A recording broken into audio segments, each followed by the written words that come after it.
All right. Well, I don't think some of you are there. I guess I'll just say it when I go live. Um, we are live apparently.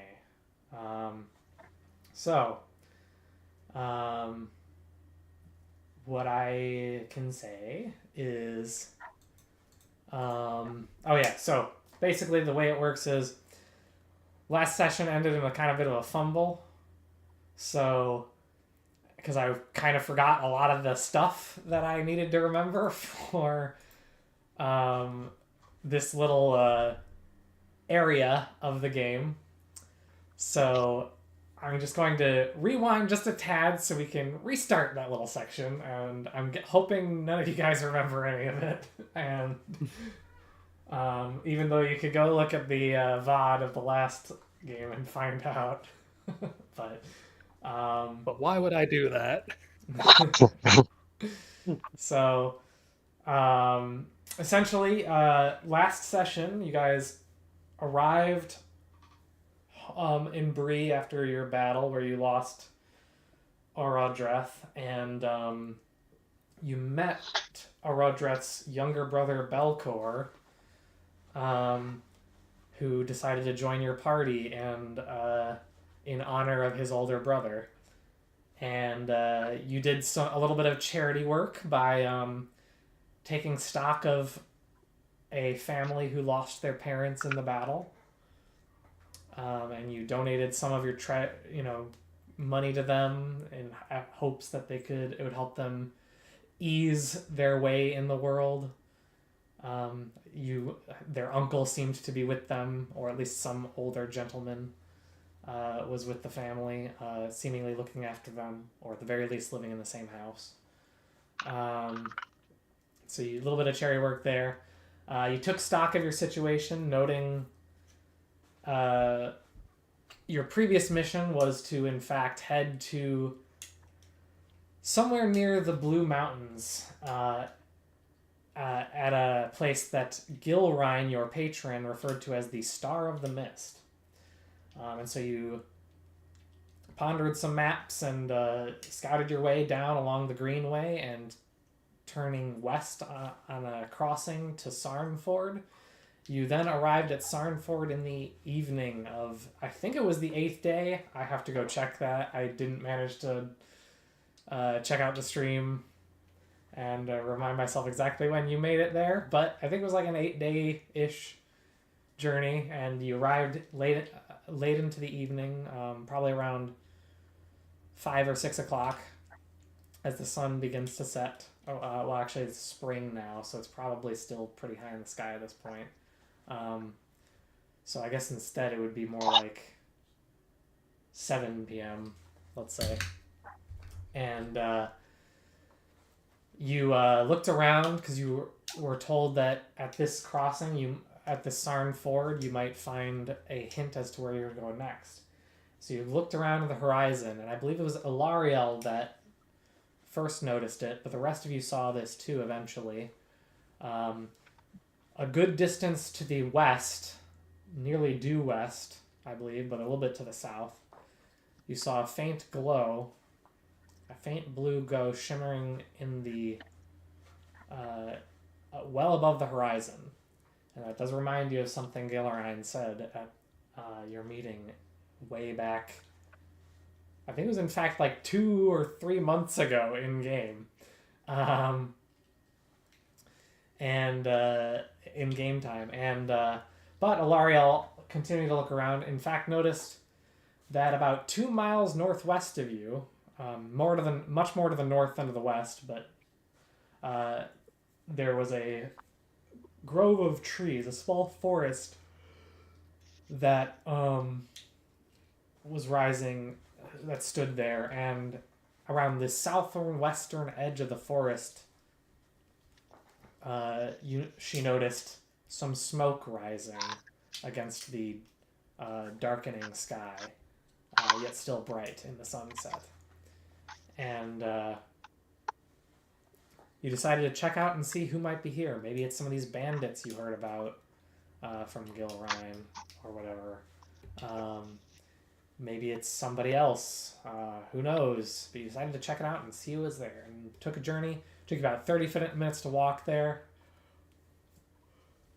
And as you approach the trees, you eventually see in the distance, and I guess you see this a little more clearly, Elahir and Alariel too.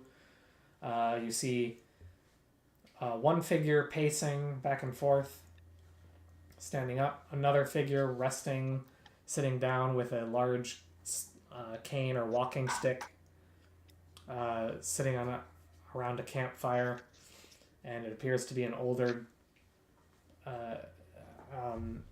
You can't really make out much details, but it appears at least that that's a man, and the person pacing is a female. And but as you get closer, you eventually hear a halt, and you see an elf approaching you, and he's wielding a bow, and he's got it drawn, but not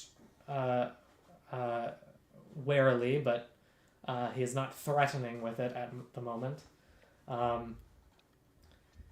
He goes, "Please state your name and your business. I'm in this region."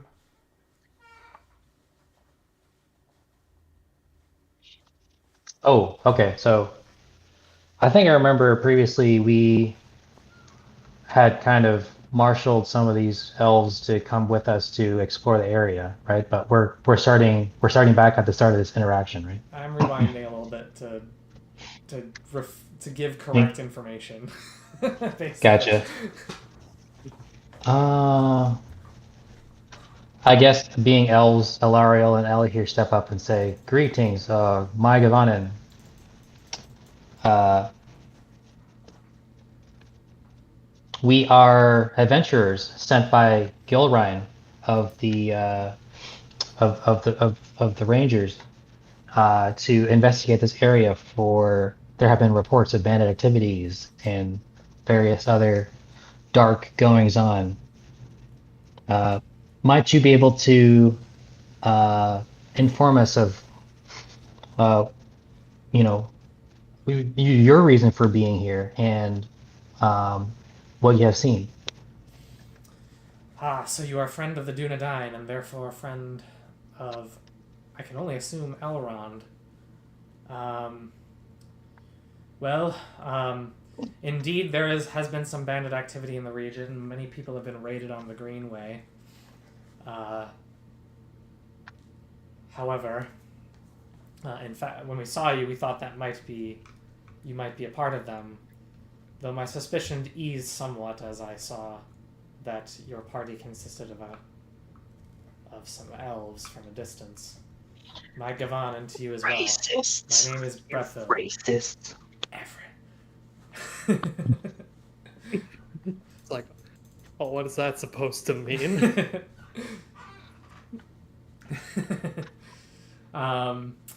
Elves are, a little, people stick to their own in this world. Dwarves are the most That's sticking true. to their own. You know what? You're not wrong. What do you mean, you people? So Are some of your best friends dwarves? Strange company you have here. It's not common to find elves, dwarves, and men all together in a single party. But if indeed you are looking for the... We have been through a lot together. We have experienced both victory and heavy loss together. And that has, for better or for worse, that has banded us together to continue on sharing our journey. Understood. My But yes, for your losses. I hope it's not been too recent that the wound is still fresh. But I see by your expression that has been far too recent, and I apologize. However, more to the point, I suppose I can tell you about a little bit about bandit activity, though not much. We've only arrived here yesterday.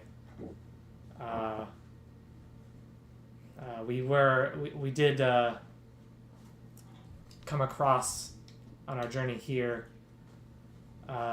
some bandits a little to the west of here, some miles to the west, closer to the Blue Mountains, to the Arid Lewin, those foothills out west. You might see that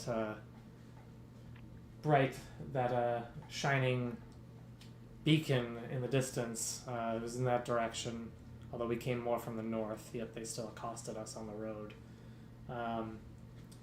Fortunately, we were able to drive them off fairly easily. There was a smaller group. That was some days ago now, though. Our troubles are much more pressing at the moment, so if there's nothing else you wish to... if that is all you need from us, well then I guess we'll let you be on your way. We are a bit weary from our week-long travel to get here from our last place of rest. May we rest with you guys for a bit before we continue on? Very well. I suppose we wouldn't mind the company. Come along.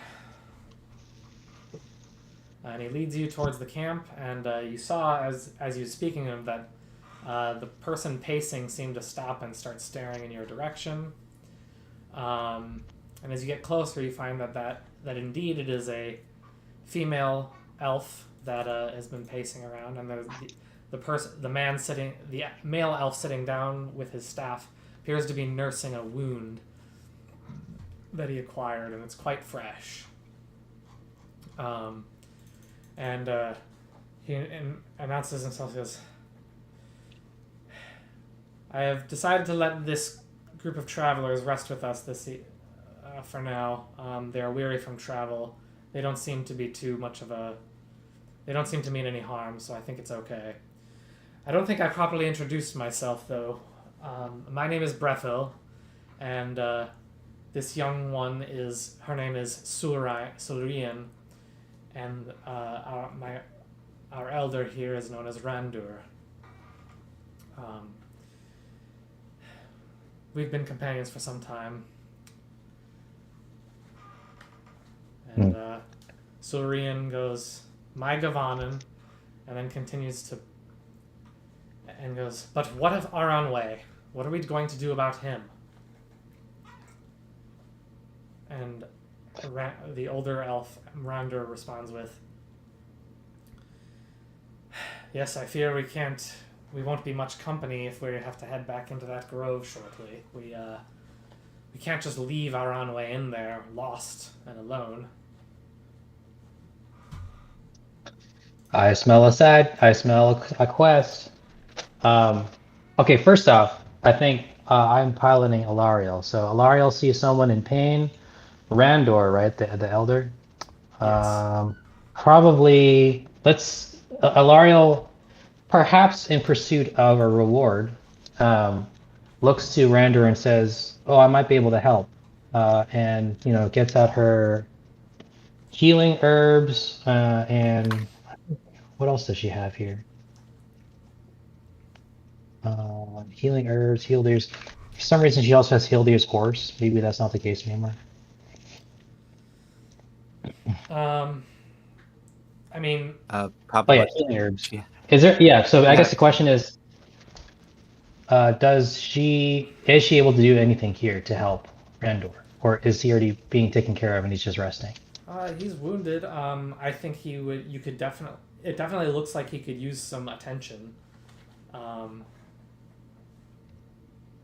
So Right. if our Ariel wishes to make a healing check to try and. Yes. All right. So go ahead and make a healing roll or healer roll. Right? Is that what it's called? I gotta pull up those Yes. sheets. I'm gonna give her a hope. Also, a soothing balm. Is a soothing balm? She just has it as like he can add +2 to healing and whenever. I Or is don't that- remember exactly what it was, but I'm assuming that just means 2d6 are You consume it once, and then it goes away, and it Oh, adds gotcha. 2 Okay. dice to your healing roll. So with currency symbols in her eyes, she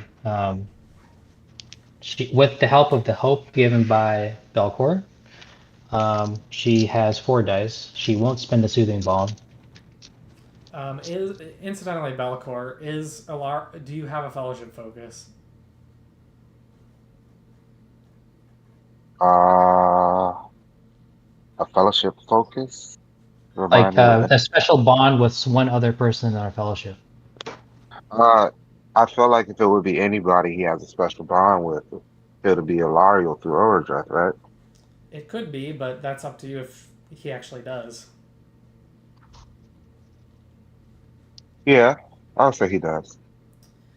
Okay, then I suppose you can give 2 die 6 to Elariel with that hope instead of just 1. Wow. So it's Look at equivalent to that. the healing. I'll keep that in mind. Well, there's a danger in Let's. having a fellowship focus. Because if Yeah, Elariel I gets know. injured, you take 4 shadow, I think, immediately. Or is it 2? I think it's... I don't remember. It's 2 or 4. I mean, Wow. Oh, no, it's... You know Ilario what? just. It's 2, because Elariel just got 4 because Aradrith got seriously wounded and then died, so... Right, right. That's what I was about to say. I was like, look, man, Belcor is a little on the dark side anyway, so it'll fit. It'll fit. Alright, fair enough. So yeah, okay, so you can All take right. your 2 extra die 6 and make a healing roll for LREL. Gotcha. All right. So it's a 12, 17, 19. My target number was 18. That's good. Any additional successes? Any T No wounds? 6s. Okay. And it wasn't a Gandalf, but I guess that doesn't matter. So, Elariel strides forward and pulls out some, common salves and checks the wound, patches it up a little bit, eases his pain, and he turns to and Randor turns to this Parts Noldoran elf and voices an Elvish greeting. I wish I knew the Elvish word for thank you, but I don't. Sindar. Word for thank you. Hananle. Okay, if that's what Google's AI says. Anyway, so he says Hananle, I guess, and goes,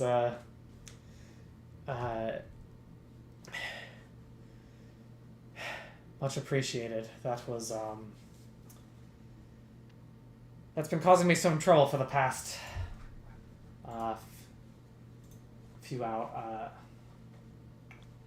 for the past day. We've been not so fortunate in our endeavors here.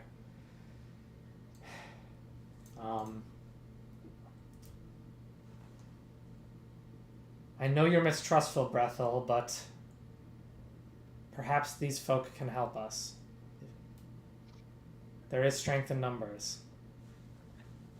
Oh, if you only knew Alariel.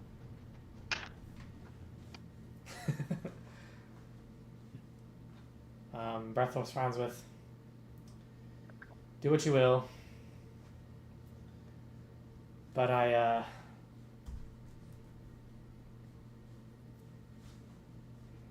do what you will. I will trust your wisdom for now. So Render goes, thank you. We arrived here yesterday and entered this grove in search of a family heirloom of Brethel's. His sister used to own it, and she used to reside here. This was once an elven refuge. Tyndalen it is called, or was called, in the days of its glory, in the days of its beauty. It has since turned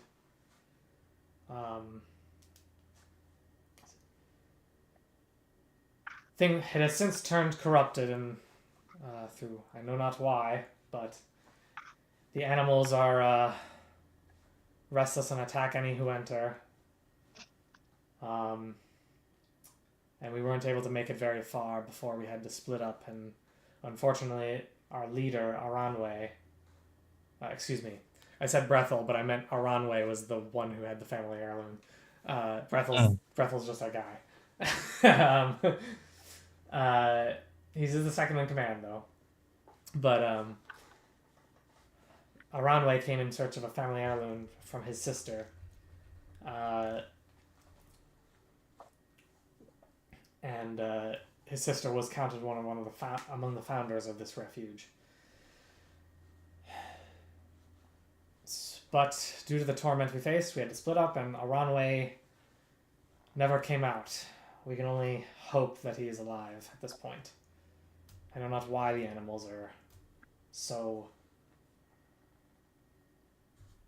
angered.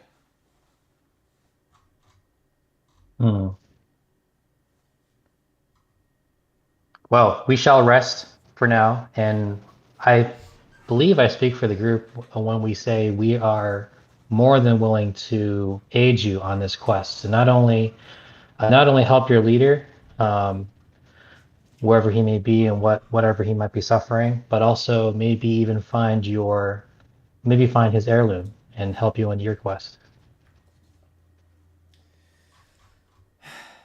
I would be forever in your debt. I believe that, however, and at this point, Surian interrupts and goes, "We have no time to rest. He's in there. Who knows how long he'll live? A whole night? There's no telling how long he'll survive. We have to go in now."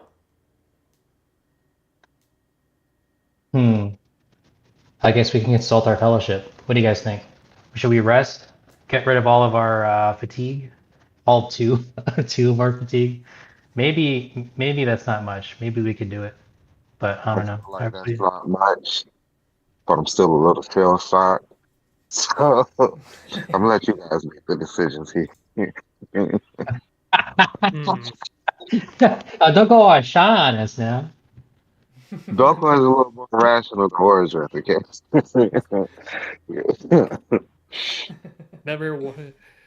Us dwarves never want to be the tactical kind, but in this case, given past experiences, I think it'd be wise to have a plan of attack. For once, I find myself in agreement with the group. I think, so just full disclosure, I think what happened was we had a plan at the end of one stream, and then the next session we forgot the plan and we jumped in. That's what happened. Yeah, we were beginning to execute the plan. Everyone was ready to execute the plan, and then someone decided to deliver the people's own. Orgeff had a stroke of genius. Come on, that was a good story. It's the inner thoughts. We went full. Orgeff decided he was Leroy Jenkins and brought the battle to the party. I decided I was Zorro and Alario Sanji. That is literally how I saw it. It was great. Yeah. Great. True. For 5 minutes. It was an epic moment that I will never forget. It was great. Out of the sheer stupidity. Only 3 fatigue. Well, 3 fatigue for me. I think 2 for everyone else. That means I have 6 endurance points to play with before I become weary. Actually, I should uncheck weary. Okay, so I don't like that. Maybe we should have that rest because if there's a lot of enemies, those 6 endurance points could dwindle quite quick. You know what I mean? Right. It's just at the same time, something else might happen to our quarry. So maybe a roadway. Maybe you should lead from the rear then, in order to make sure you take as little damage as possible, because we're not really quite sure what we're going to be fighting here. Right. At least I'm not. Could be 3 trolls at once or whatever. Right. Um, Will the elves be coming with us? I'm assuming they will be, right? Sort of depends, I guess, on whether you want them to, but you might have to convince some of them not to come with you. I think a what's lesson the we all learned is that there's strength in numbers, okay? yeah? What's the girl elf's name again? Surian. Surian is probably coming with, right? She seems the most eager to get back in there. Mm-hmm. The elder probably has to stay behind. Oh, how many elves are there total? Just those three? Yeah, there's only 3 people, 3 elves in the camp. Oh, so if Rander has to stay behind because he's injured, one other person has to watch him, I think. So um, it'll probably break down where Surian comes with, but Brethol stays behind because he's second in command, has to watch the camp anyway. That's a fair. Are you going to put that suggestion forward? Well, I would say for our best interest, it's better if the more people come with us, right? So we'll say, um, well, to help us make our decision, Surian and Randor and Brethel, uh, would you would would you be would you be willing to come with us to aid you in the search? If anyone's going in there, I am, says Surian. Brethel goes, well, if I can't convince Surian to stay behind and watch... Somebody has to stay behind and watch the camp, which could be Randur, although who knows who else might show up. So somebody should stay behind to protect him as well. Randall goes, I'll be okay. You needn't worry about me.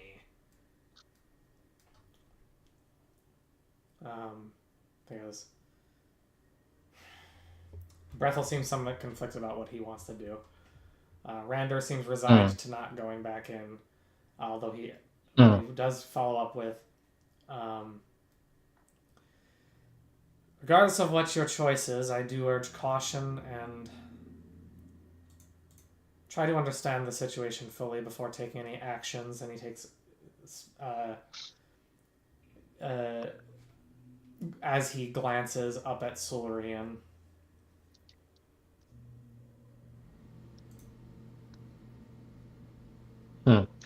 I thought as much. Can I try to persuade him? Yeah, it's your prerogative. It is your prerogative, who Belcor. to do what? His name is Randall, right? The last guy you were talking about? Yep. Yeah, I want to persuade him to come with us. Well, not the wounded guy, right? You saying Wait, Randall is Randall the wounded one? Randur is the Randor one that is was the- wounded, although his wound has been, at least, it seems to have been mostly patched up. He seems, I mean, he can still move, but he's wounded. No, I don't. He needs to heal. He'll be more of a problem than a help at this point. Right. So what's it? Bethel, right? I forgot his name already. Brethil. Brethil. He needs to be persuaded. Shoot your shot, Belcor. I'm gonna shoot in the shot, stud. Are you trying to get him to join you? Yes. Okay. Stop being a little candy ass. Alright, go ahead and try persuade. Go ahead and make your persuade roll. Can I spend a hope on myself? Yeah. Okay. What are your distinctive features? My distinctive features are swift, secretive, and burglar. Alright, none of those apply. 1d6. None of those apply. Hold on, I need.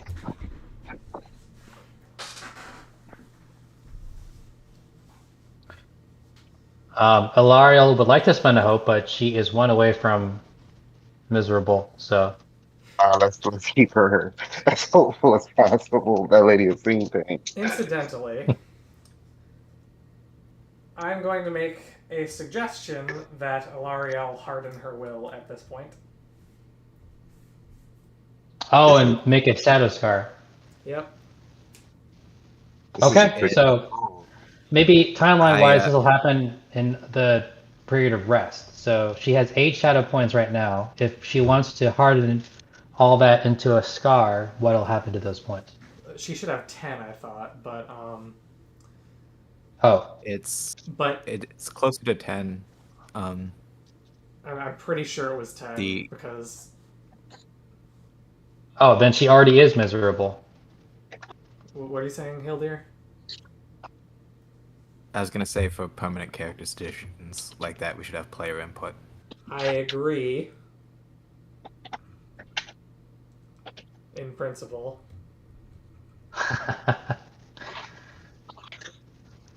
I feel like this is something she would have done anyway, at Probably. Stug's She was suggestion. ready to do it. Here's what we'll do.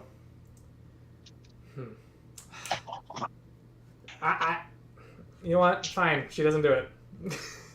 Okay. Okay. All right. We'll have a miserable Ilariel then.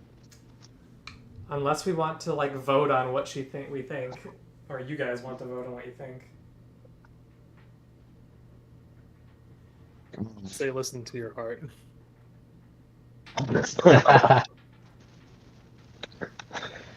I mean, if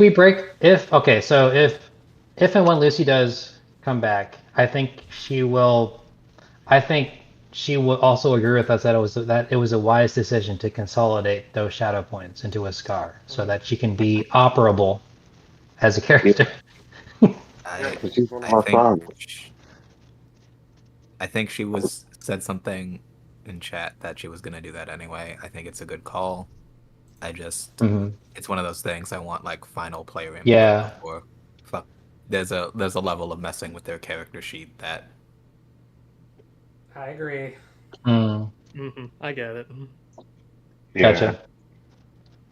Also, It's kind of an more incentive. So, inevitable if you more want to than make major practicality. changes to your character, you should probably be present as like an incentive. Okay. I think I agree with Walls. All right. I third that one. Go Fair for enough. Okay. So anyway, what was your role, Belcor? I rolled a 10, 2 6s, and a 5. Woo! So you Ooh, get it. 3 yeah, I total was terrible. successes on this persuade roll. Okay. Yeah, Um, you're coming with us. out of curiosity, what do you say to convince him? I must know. He said, What? "Listen, candy ass." Hold You up. know, the most Tolkien of Was, language. was he the one that was kind of scared or some shit? Why doesn't he want to go? He seemed conflicted about whether or not he should stay behind with Randor or go with you guys. I look at him and I see this confused look on his face, and I ask him, "What confuses you?" And I look him dead in the eyes. I said, what confuses you? Do you do you fear the forest? Does the forest unman you, elf? I thought elves liked forests. If you're too scared, maybe you should go back to your home and set up a farm. Well, this A is nice. something unheard of. A dwarf will go into a forest when an elf dare not. So, me and my dwarven friend here, we'll go save your Aranwe. And then we will come back and look at you like the child you are and escort you home. I will carry you on my back and I will call you Gary. You Oh shall my be Gary goodness. from the day I meet you until the day I die. Or you could come with us, save your captain, and have some honor about yourself instead of looking like a confused muppet. Slow clap. Slow clap. All right. I give a solemn nod of agreement. I told you, Belcor is different, man.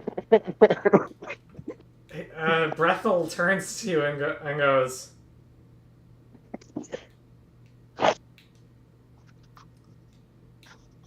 You'd best watch your tongue around me, men. I do have more duties than only to my captain. I have duties too, However, so in spite of that, I agree with basically what you're saying. And I do think Breathville will be fine, or Randur will be fine on his own. So I will go with you. However, you speak to me that way again,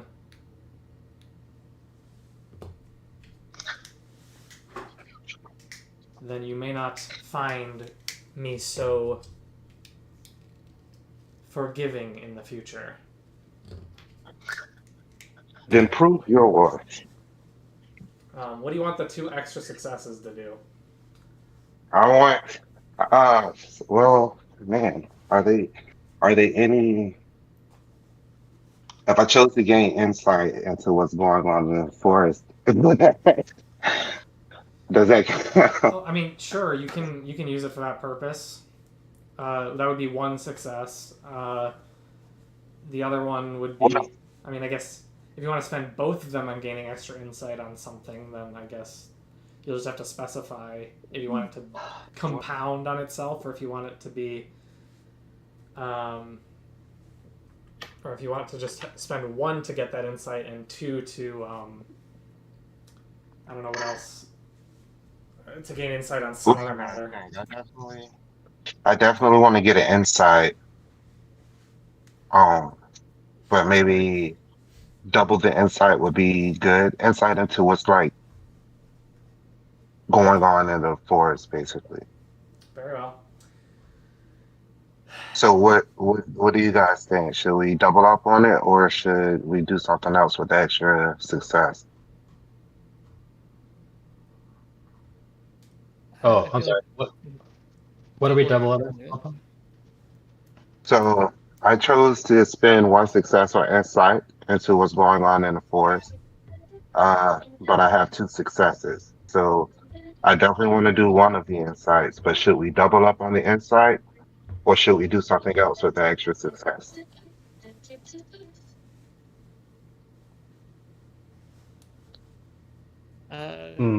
What other choices were there besides insight?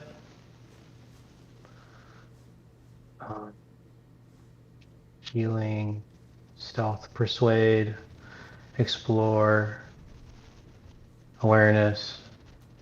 Yeah, what else And can you do with success on that?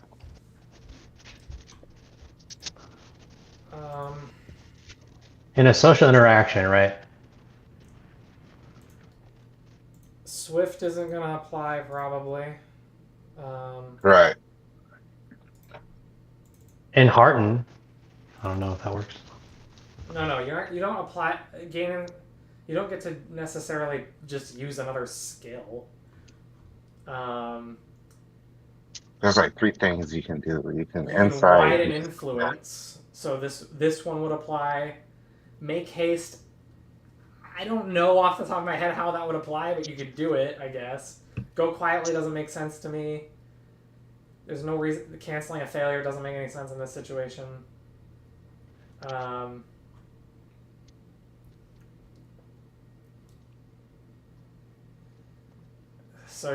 So like widen influence. I guess you could do that, and and that might do something, actually. I do have something in mind that I could do. Yeah, so at the opportunity of challenging Stug, I think we could do 1 insight and 1 widen influence, maybe. But I feel like we have everybody we want to influence to come with us at this point, because the last person is basically wounded, you know? So I don't know Well, if I think, yeah, well, I think Stug had something in mind specifically, maybe. But I'm not sure what. I do have an idea in mind. Okay. Yeah. So if you're on board, or actually, if you want to, if you're okay with that, Belcor, then maybe spring that. Or Yeah, let's go with that. yeah. After this, okay, so in that case, after this tense interaction, you hear a deep laugh come from Randor. Calm down, Breathville. I do believe this man was merely trying to goad you into aiding them. I don't think his words were that serious. Indeed, I think I may come along, in fact. Sure, I'm injured, but... Well... I would not want to be left behind and not be counted among those who helped rescue Aranwe. So I think I shall come. However, I do think we should give them a little more information on the situation here before we head into the forest. Brethel looks at him sort of with a little bit of a I don't know what the word is for this expression, like a like a light glare, sort of like what Fry did, that Fry meme with the not sure meme. Brethel kind of looks at Randor with like squint eyes after he says that what he thought Belkor was basically trying to do. But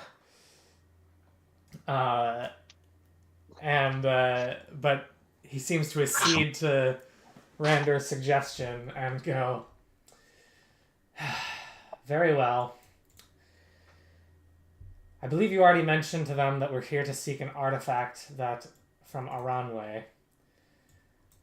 Specifically, we're looking for a large ruby known as the Heart of Tyndalen. Aranwe's sister Mirwin, counted among those founders, was the original owner of this ruby. We went to bring it back to her. Aranwe wanted to recover it since it had been lost for so long.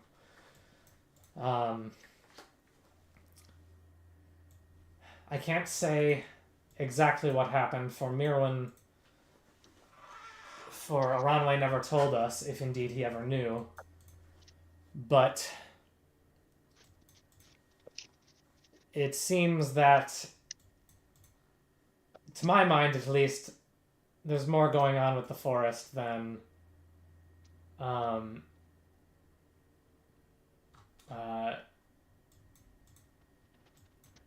there's more going on with Mirwin and this grove than meets the eye.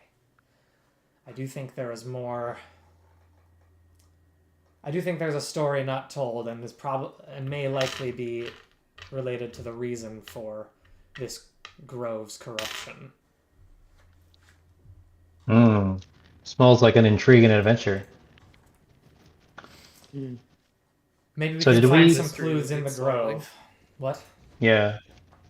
Did we decide if we wanted to rest? Okay, so to get rid of 2 fatigue, how long would that wait be? Rest. You will only be able to get rid of 1 fatigue, and you would have to take a prolonged rest, so a full 8-hour rest.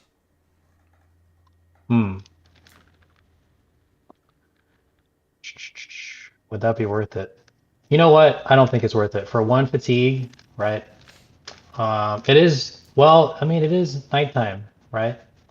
It's getting night. It's getting dark. I mean, it's still daytime. You've got probably another 2 hours left of daylight. Right. But as these things go, these things take at least a few hours just to get to where we want to go. Searching. That's another thing. Do we want to wait till it's... Well, okay, actually, it's reasonably large, but, I mean, it's all going to depend on your guys searching. And what you do, what you find, where you go. So Okay. I think I'm coming around to like just heading out. But what do y'all think? Yeah, I want to just head out. If you guys think the fatigue isn't worth it, might as well just go out there. Right. Oh, and based off of the aggressive energy that Belcor just emanated just now, I think we have no choice but to just to soldier on. You freaking coward! I'm going to take a nap. Exactly. So I think we go. I vote for going. Time is of the essence. How does mounts work with fatigue and travel? Mounts don't like. In terms of load. Mounts can carry 10 load worth of treasure. That's pretty much the only rule in there. As the only other way they really come into play in terms of like fatigue is that at the end of a journey, you reduce your fatigue by their vigor rating.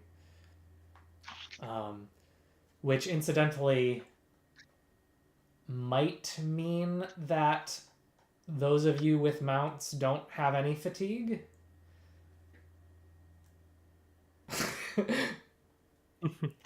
Oh, that's it. Oh, wait. So who was? I'm sure by after the big skirmish with that large group of enemies, Hildir's horse probably has been returned to Hildir, right? I would assume. I guess that's a Hildir decision if you want to take it back. In which case, you would have no fatigue, and Elariel would hold on to her 2 fatigue. I think Hildir would have been embarrassed to have been the only one mounted. And would have let Elariel continue using it. It would besmirch the generous and kind nature of the men of Dale. Good old Dalish. Okay.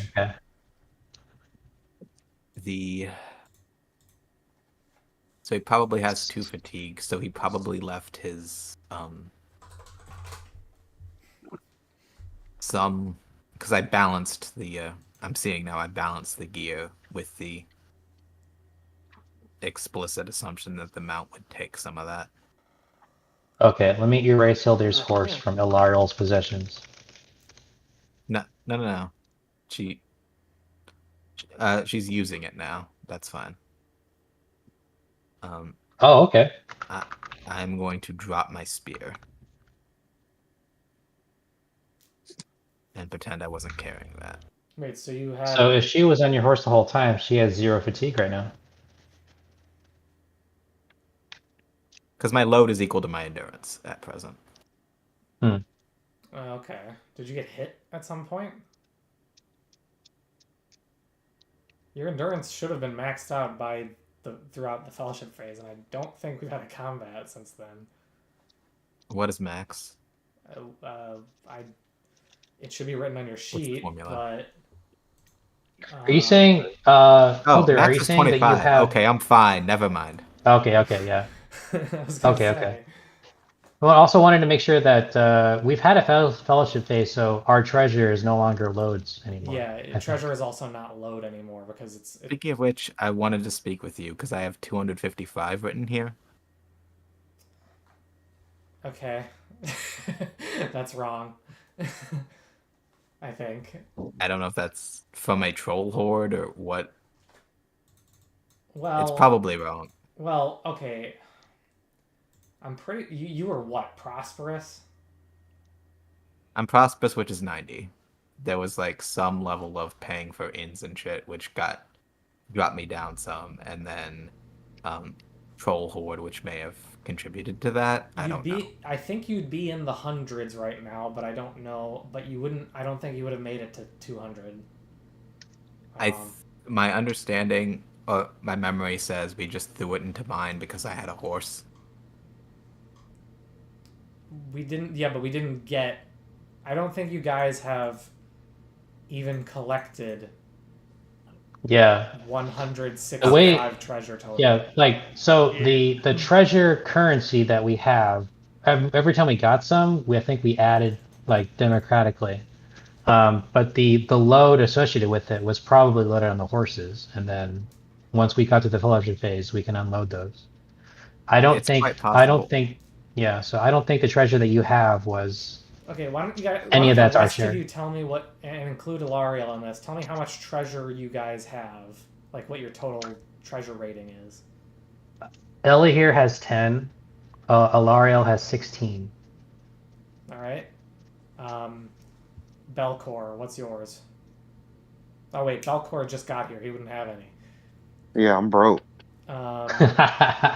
Newer, what's yours? Mine still says I've got 98, but I'm pretty sure I've used some of that and forgot to mark it down. You should have more than that, I think. I no, didn't the last time we had like a fellowship days, I used it to buy like another spear or something because I lost mine. You don't need to do that. Okay, that's right. Okay, I used it on something.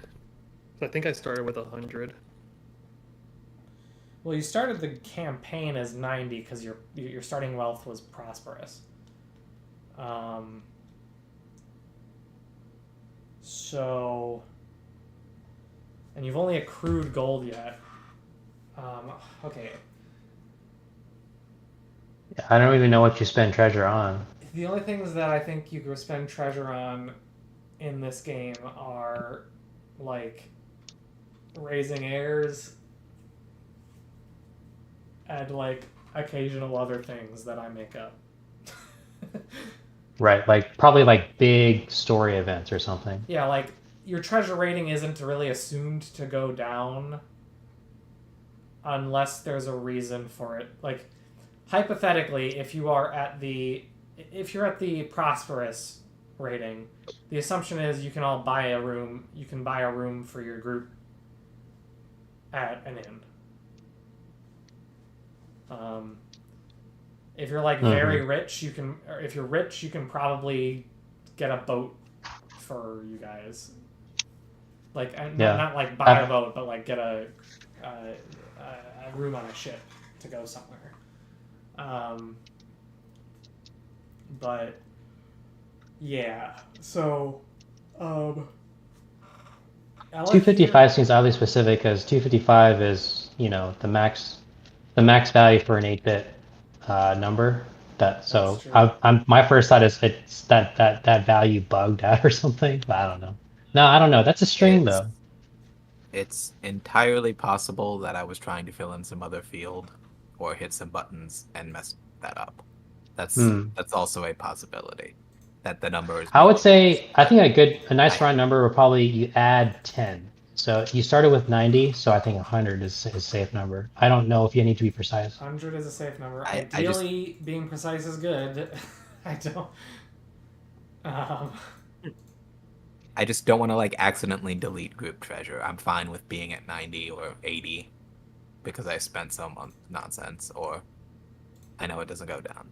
I just.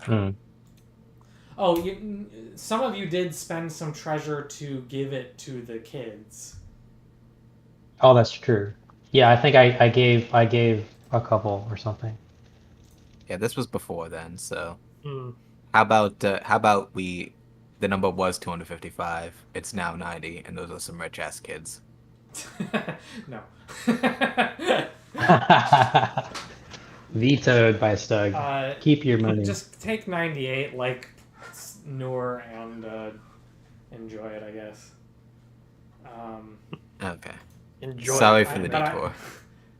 That's fine, but you guys are going to need to start like really, really keeping track of this because I feel like we've had PDF malfunctions every game. By the way, throughout this whole conversation, if Lucy were here, she'd be glaring with envy, green with envy. Yes, she would. Eyes wide, sparkling at the numbers go up. Yeah. She'd be like green with envy as she's riding my fucking horse. Exactly. Yeah. And also, also just like, you know, she'd be fighting tooth and nail for you to keep that 255. She would absolutely be arguing. Like, no, I think we found a lot of treasure, Stug. There would definitely be like a hustle to try to like get more out of it. Yeah, there would. All right, so where were we? I think we were just we don't spend any time resting. I think we head straight out, and we have our fatigue where we wanted. So I think we're ready. All right. So you all head out, and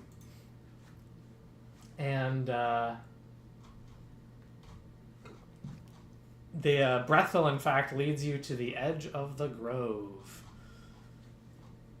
And it's not far, obviously. It's just a ways away, 100 feet. And as you look into the grove, you notice that the path is very uneven, and it's got overgrown vegetation.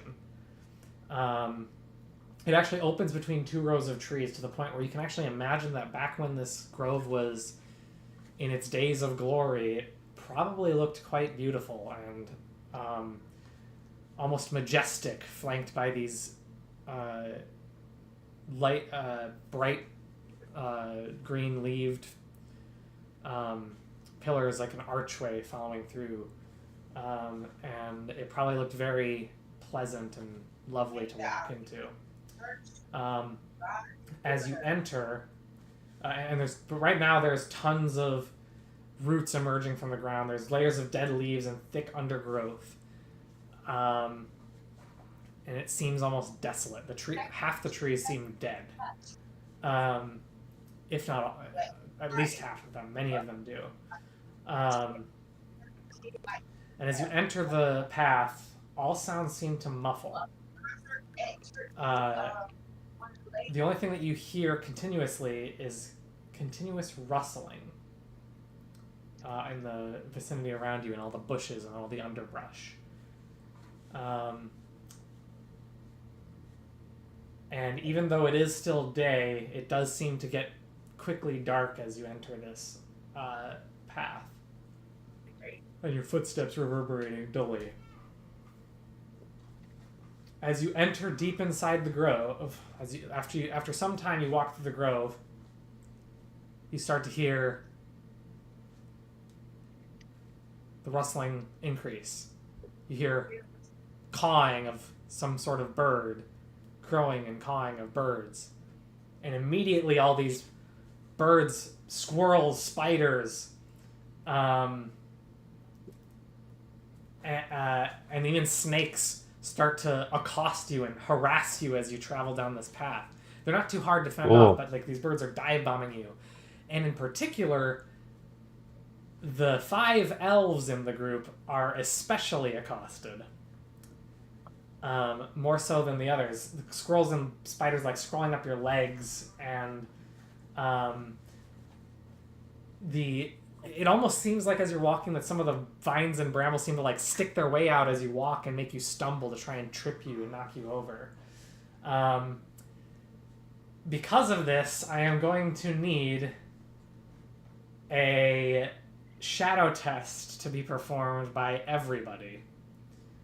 Cool. And this is a dread shadow test, so you'll use your valor rating. What? Valor rating.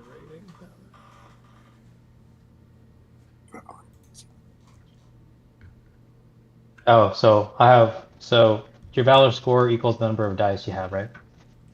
Wait, where's my phone? I'm going to go ahead and add a. Can I spend a hope on this? Yes. How many Okay, I'm dice gonna am I add supposed that. to roll? What's that? How many dice am I supposed to roll on this one? What's your valor rating? I'm trying to find that one. Which one's that one? It's in the middle column, right in, bottom row. Well, second to bottom row, I guess. The word rewards should be above the box as the biggest, brightest. Oh yeah, I see it. So just a d6 then. Yep. Hoochie mama. I'm glad I spent that hope. I'm also gonna spend a hope to get an extra one here. All right.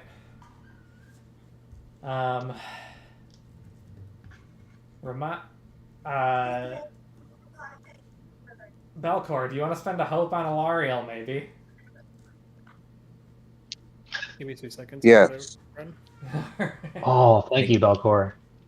I got an 18 total with a Tangwa wound. Okay, that's good. All right, so that sounds like a success. 2 successes. Okay. Can I use one to attempt and hearten? No. Okay. Ella here It's all rolled right. a 19 with a Tengwar. Elariel, even with the 2 extra dice from the hope spent by Valkor, came up short. She got a 14. Her target number is 18. Did you roll 3d6 plus the d12? Yes. Okay. Well then. Okay, so that's. Did Ella here just get the 19 and no extra successes? I got a Tengwar. Oh, you did get a 10 more. Okay. Noor, what'd you roll? So it was 1d12 plus my valors. Yeah. Plus whatever hope All you right, spent. and I used one. I used a hope on it, so I only got 13. I missed it, and my target number for the heart was what I needed to hit. Yeah. Yeah, I didn't hit it. Okay. So that's Elariel and Noor fail. Hildir and Ella here both succeed with an additional success. Belcor, what did you roll? I have a slight issue. Mhm. The ranges of it fill in character creator I use does not mention valor, so I don't know what my valor is. How many rewards do you have? Let's see here. It would be one by default, correct? It's one by default, and Belcor is a newly I have created one character. reward. So you have a valor score of 1. Do you see the on the bottom box of the heart column, right? Right, On the right side, you see that valor diagonal box. right. Do you have a number written there? No, If you have 1 reward, that valor score is 1. gotcha.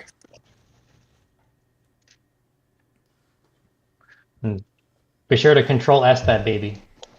Yeah, I'm about to save it right now.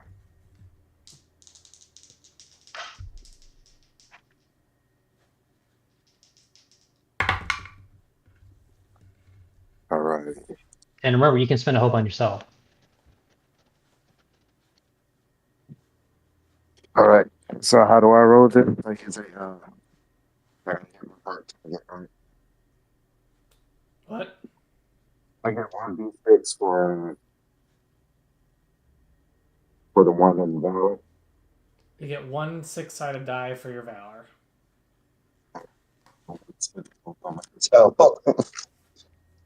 Man, real quick, real tough cop. Let's see here. I got a Gandalf rune, a 5, and a 3. Okay, so that's a success. So, Nice. all right.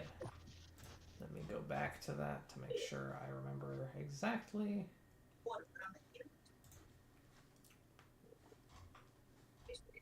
Oh, did the other elves, did the not NPCs have to roll as well? I did have them roll, yes. Okay. And and 2 of them failed. 1 of them succeeded with a Tangwar rune. Oh, nice. All right, so Belcor, you take 1 point of shadow. Ella here, you also take 1 point of shadow. Elariel takes 3, so she's actually at her maximum of 12. Which means Oh, all of her man. rolls are ill-favored. Oh no.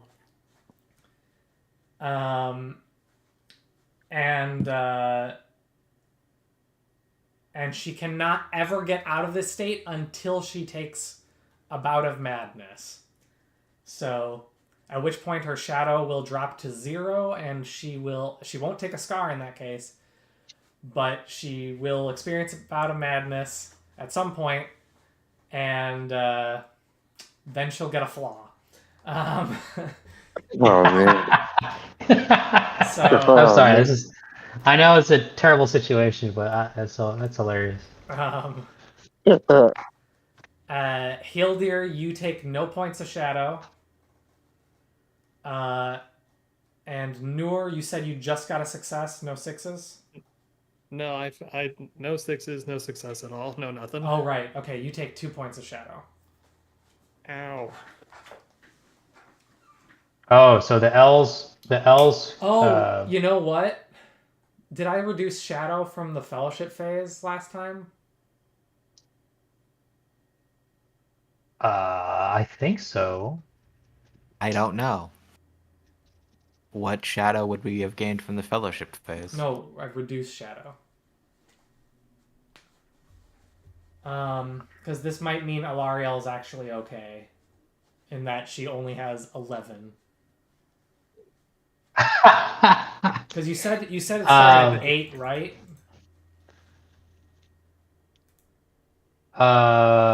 Yes, she had 8, and then you had me at 2 to 10, and then she added 3 more. See, here's the thing. She had 10 at the end of the battle due to what happened with Aurora Drath. Right. Everything that happened to Aurora Drath. But then the fellowship phase happened, and depending on how well you do against the forces of darkness, how much you hurt them, you reduce your shadow. In principle, it could be as low as 0, but it could also be as high as 3. I may have said it was a 2. If that's the case, that's consistent with the 8. So Okay. I think that's what happened. So Alarielle's actually only at 11. So she's still technically okay. So she's not, yeah, she's only miserable. She can still take her shadow scar if she wants at some point.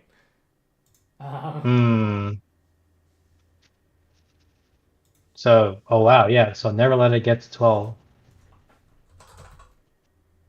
Never let your shadow points reach your maximum hope rating if you can avoid it.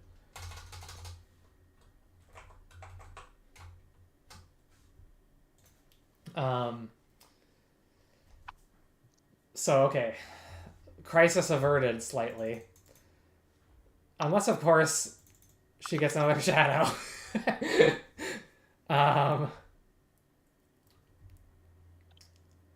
Okay. Yes, that remains to be seen. So, anyway, it seems... So, yeah. So, these attacks seem to disturb you. It seems like while all of them took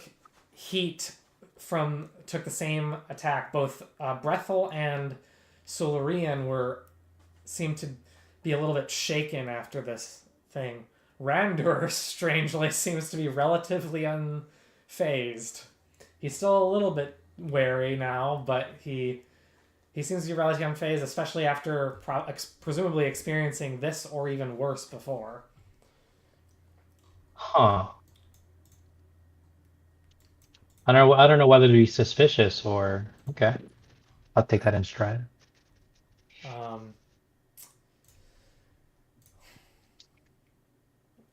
And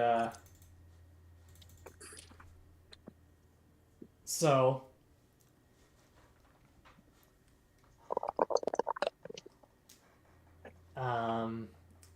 so you continue on through this path, and eventually you come across the beginnings of what seems to have once been an elven settlement.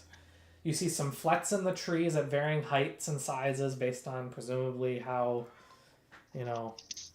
based on where they are, and so it looks like they're little makeshift houses, or at least they were there. Much of these things have been are now decrepit and decaying, and some of them are falling over. There's debris all over the place of scattered wood, most of which rotting at this point. And there's trees, and there's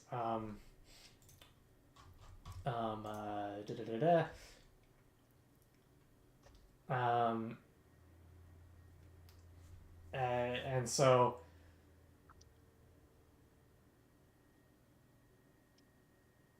basically that's what you find here.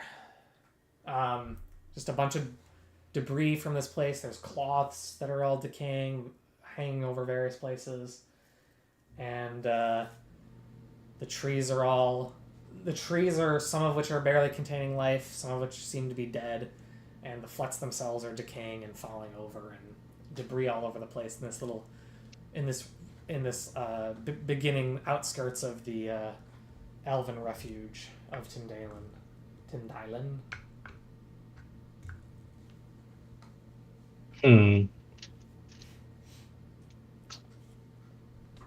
Whoa. If I do a lore roll, would that reveal anything? Would that help with anything? Try to figure out It could. context for this place.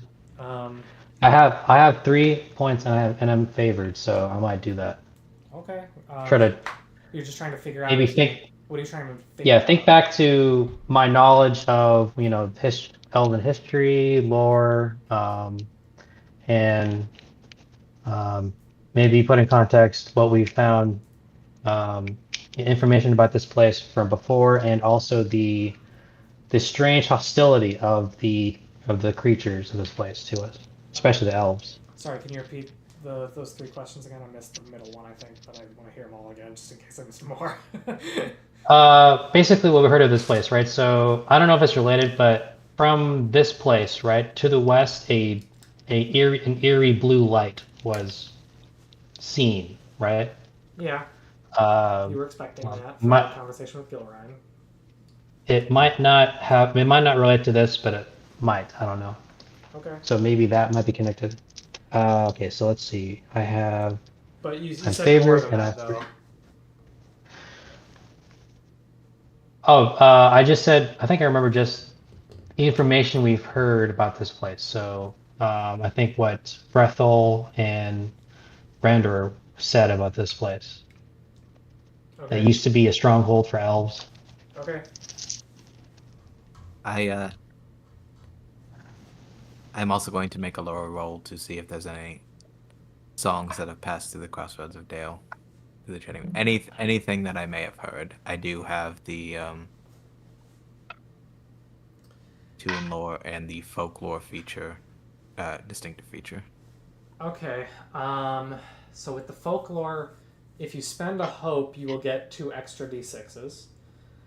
I will say that because of the sheer distance between Dale and this place,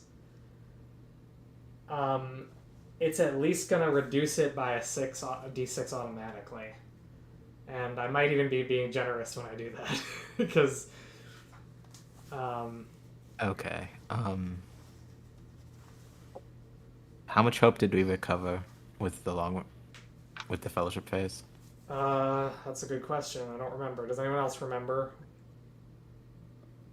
Not off the top of my head, I'm Oh, afraid. I you're only supposed know to my final recover. number, which was I 11. believe you're supposed to recover your heart rating in hope at minimum. Okay. Well, this seems like a dumb way to spend it now. So, I'll just make that lore roll minus 1d6 straight. All right. Yeah, and I have a terrible D12 roll, so it didn't pass. Sad. I had a Also, 1 and then a 2 in my 2 D12s. That's sad. Didn't you have 3d6? You said? Yes, 3d6s plus the higher one of 2d12, and I still got like 11. Well, you were favored and you had 3 ranks. Yes. And you only got 11. Wow. That's Yeah.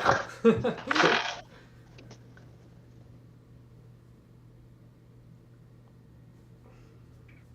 Okay, so uh, if anyone else, if no one else has anything they want to try, I think we just venture deeper, huh? I guess. We don't know. Yeah. I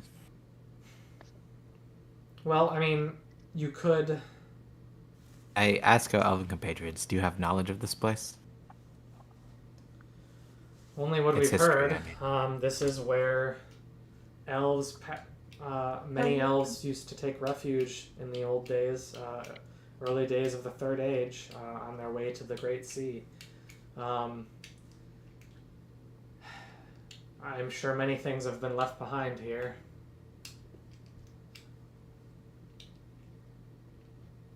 But nothing that would explain the fell air currently about it. We would have to look. Hmm. I say we venture deeper. No splitting up.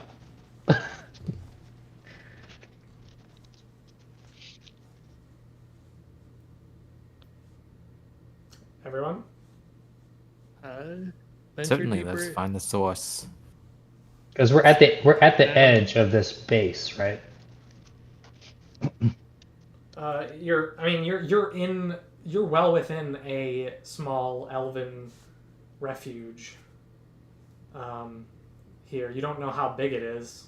You think you're at the edge of where the center of the forest. What little you do know about right. this place, Ella, here, as an elf of such close proximity, you at least know that Tindylin was a grove around a lake. So you think you're close to the lake at this point. Okay. Anyone have a good scan stats? I got a pretty decent one. I have one in scan, but it's favored. I have It's favored, something. and I've got 3. I think it would probably be Nur then. What about you, Elder? My scan is not great, but I'm gonna roll it anyway because there's literally no cost to doing so, and that's exactly what you would do in character in this situation. Or are we all just? I mean, are we all just gonna try and take a scan roll? Oh, I no, literally, I'm I literally rolled all ones. Well, what are you Alright, doing? Are you just like looking around for stuff, or are you I'm trying looking to around. I'm like, Are you actively looking around then? Like, look for I'm any act- feature that sticks out that I, indicates Yeah. something more, All right, maybe sure. like recent activity or All right, presence sure. of someone or something. Scan then, sure. I just want to make I'll sure do the Yeah. same there thing. are other. Explorer could also apply here. I could roll Explore. I have the exact same stats in scan and explore, so I'll do an explore roll. Okay.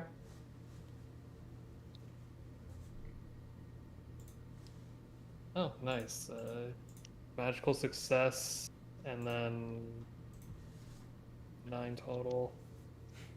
Okay, magical success, no 6s. When you say magical success, do you mean Or Gandalf? Gandalf. Okay. Sorry, Matt. Gandalf. Yeah. Sure. Okay. Good.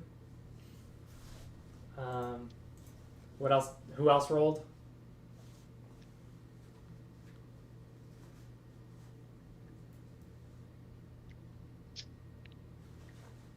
I thought Hildir and Velcor, right? You guys tried something? Uh, yeah, I'll do an Explore roll. Do it. Okay, I'll do it.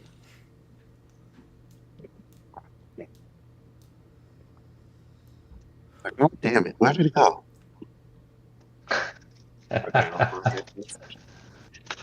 I'm very careful nowadays. Roll toward the center of my desk so that things don't fall off Ooh, man, I into got the good abyss. rolls today. I'm I gonna had a have to. Gandalf roll, a 5, and a 1. Nice. Gandalf for a 5 and a 1. Yeah, Nice. Okay. I see everything. Did anyone else roll? I got all ones. Okay. Well, Belcor Like- and Noor. Belcor just kind of looks around quickly to look for any oddities that come across offhand. Noor actually goes and explores stuff. And in fact, together, Belcor looks over. He looks and sees. He actually glances over and he sees a tree that seems to have a cavity in it. And Noor, going around looking, and he actually points towards it as Noor is looking around through the debris and everything. And Noor then finds in, hey Abby,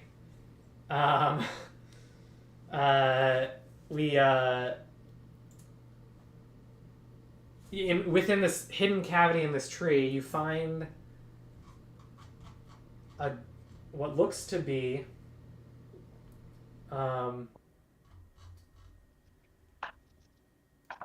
a green cloth bag wrapped in a gray cloak, and it's an old.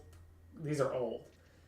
Inside the bag, you find a small volume with a brown leather cover closed by tooth laces that go around it, as well as a quill, a bottle of dried ink, and a small dagger decorated with what looks to be some sort of family crest. It looks like a little star, a little star with a hammer above it and on top of it, and it appears that it has streaks of blue and gold, sort of in a spiral pattern around the center image. And, Ooh, wow.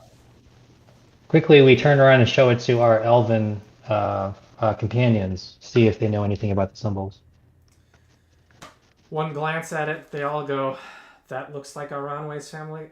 That looks like the family crest of Mirwen's lover, Thalion. I wonder if this is Thalion's journal by chance." We hand him the journal, and if they're able to, if anyone has the right to read it, it would be them. Aranwe takes it, or excuse me, Randur takes it, and he seems to just flip through the pages, not seeming to comprehend anything. Hits on one page and he reads it aloud. "Today I made Hiranen happy. I brought him that bizarre animal skull I found on my last trip in Wilderland, the one that appeared to have 3 small horns. Who knows what its original appearance was? Perhaps some kind of goat born with a deformity? Now it has found a new home in a respectable collection. Hiranen." And he flips through more pages. "My trip to Rivendell turned out to be very useful. In the library, I found some very interesting old maps, which I copied to the best of my capabilities. I put my copies safely in the hiding place in the clearing, for them to be reproduced by a more skilled cartographer." And then he flips through some more pages. It takes him a little while before he actually seems to find something that's legible. And he finally finds something, and it says, and he reads aloud, "The enemy is here. We weren't expecting such a terrible host. I am needed. I am sorry, Mirwen. I'll come back to you." And he flips through more pages, but nothing else appears legible, and he closes the volume and puts it back in his bag. Oh, was that last red entry one of the last ones? That was one of the last entries that was read. And he goes, "Indeed, it seems that there were only a few scant entries after that. So at the very least, we can say that I don't think Thalion died after this battle, whatever this was. Brethel, do you know anything about the whereabouts of Thalion? I do remember. I know little about this matter."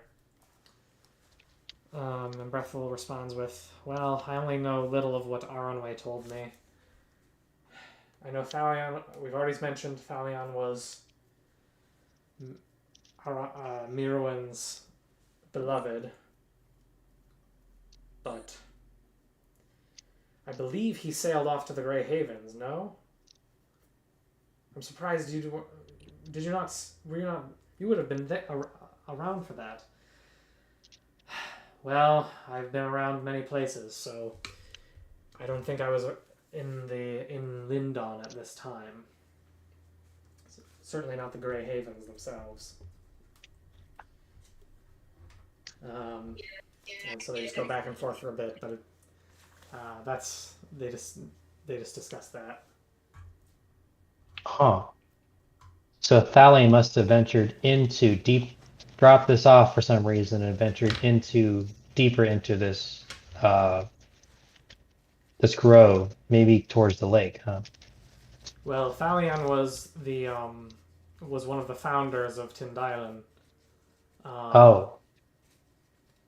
Back then, Tindailan was quite beautiful and a safe elven refuge for elves on their journey west.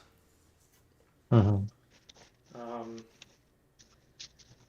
The only thing I did not know him, but I do know that he was known as a fairly skilled craftsman. Hmm. I don't know if I can't recall this name Heronin though. Do we know what? Do we know if what fate Thalion met with, or is he still among us? Thalion's still alive, Oh, okay. but he sailed off into the west and into Oh. Valinor. I believe, as I recall, I'd heard that he was wounded, Hmm. perhaps in this very Ooh. battle that this last page speaks of. Keep on your toes, Fellowship. We let the elves carry uh, their elder brother's things, and I guess we venture on deeper. I wouldn't I necessarily guess we go worry towards. about this host. I believe that the connection between this host that Stallion speaks of that he fought is not necessarily the same evil that we are facing in this forest now. I think they are different. Understood. Thousands of years separate those events and now. Oh well, only hundreds, but Oh, okay, okay. but still hundreds. Yes, yes. It's not likely that, evil moves in its own way, and nothing is ever the same as it was even a few years ago. So, um, uh, okay. I think and I also noticed that Alariel sees that very ornate knife and looks at it covetously, secretly. I mean, it seems like just a If normal she, dagger. It's just got a crest on it. oh, okay, okay.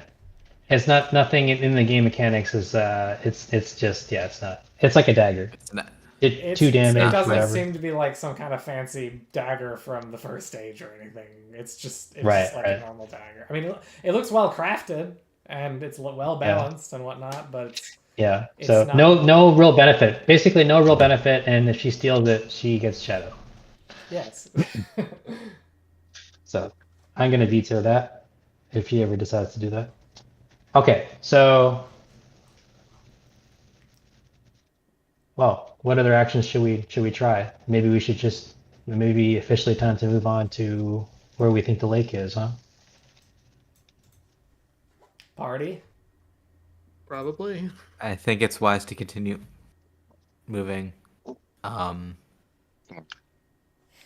Let's move Basically, on. head on the swivel. Move further on. We've gained all we can from here. Agreed. Onward. All right. So yeah, you continue along the path. More flets, decaying, and some pretty solid appear in the trees above you as you walk this path. Eventually, you do come to a larger clearing, and you do come across this small lake. In fact, it's a lake so small that it's almost just a very large pond, but it is quite large. But it is quite large for a pond. You can see across it all. It doesn't look like a crazy long distance to go around it, and what you first notice is that you see a bunch of logs cut at a perfect height to sit on can be found around the lake, but they're all covered with moss and vines. There is a path made of stone tiles decorated with elven runes as you enter this clearing leading to the pond. Or the lake, whichever word you like. and some of them were misplaced and they scattered about.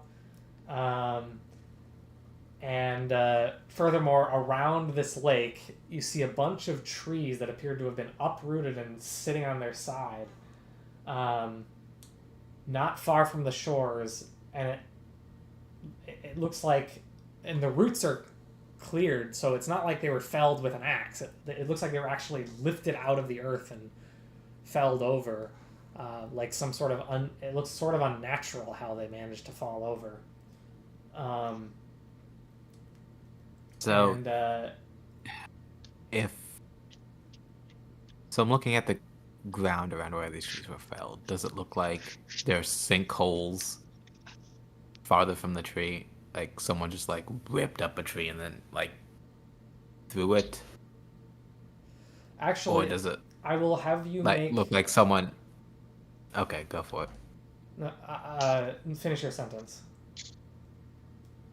Or does it look like something came in and like if someone picked it up and then like transported, it would be a greater distance away than if some giant entity just knocked it over. Mm-hmm. Well, uprooting it in the process. I will say that you should make a. What would this be? I guess I'll say scan or Riddle. riddle. Riddle's actually a good one. Scan or riddle would both work here, giving you maybe different bits of information depending on which one you use. I'm gonna choose riddle. Can I make both? You know what? Sure. Well, okay. Pick the one you're gonna roll first. The first one was riddle, and it was shit. I don't know what's with my luck. That's a 5 total. Okay. Oof. Well, in that case, just roll scan and see what happens. Which is also shit. Stony out here stealing all my luck. All right.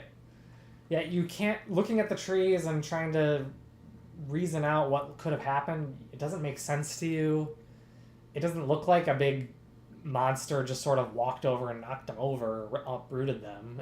And they all. It's actually kind of symmetrical around the pond in terms of how they fell. In fact, they almost fell away from the pond, so like the roots are facing the pond.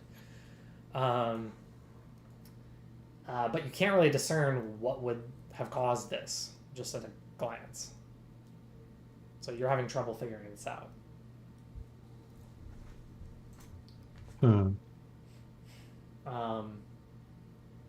But you do find, as you're looking around, you do also find some ancient metal lanterns of elven make that are now completely ruined, and it appears there appears to be a bunch of discarded random objects in the sand and dirt lying around it. Whoever did this must have left a trail if it was an entity of some sort, right? So I would argue Alariel has not a bad hunting stat. Would hunting work for this, or What is she hunting for? like so basic, like how people hunt, right? They look for evidence of footsteps, footprints, disturbed foliage, disturbed leaves, or any evidence of movement towards somewhere, right? And I would argue maybe hunting might go toward that. Or actually, no, she has an amulet that gives 2+2 explore as well. I would say explore would work to look for like footprints and stuff. Hunting would also work for that. Mm-hmm. Let me have her roll a explore. It's not favored, but she has +2 due to an amulet. And she has a low target number for wits.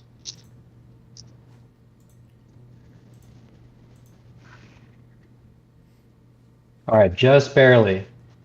My D12 again was 1, but I have a 5, a 5, and a 4, so that gives me Total of 15, which is barely a success. Is this Ella here? This is Ilariel. And she's exploring for footprints and stuff. Yes. So, Or any other traces of what might have done this. So she looks around and she does find some footprints. She actually finds footprints on the side of what looks like a groove along which someone might have been like almost dragged. And nearby that path, heading towards the pond, you find she does find a longsword. And picking it up and looking at it, Sulrian immediately picks up and goes, "That is Aranwe's blade." Ooh, Alara quickly shares this with us, and we collectively look at which direction that group is leading and start briskly walking in that direction. It seems to be heading towards the lake and ends at the lake edge. Oh, here we go again, boys. Underwater combat. Remember how much fun you had with that, Nord?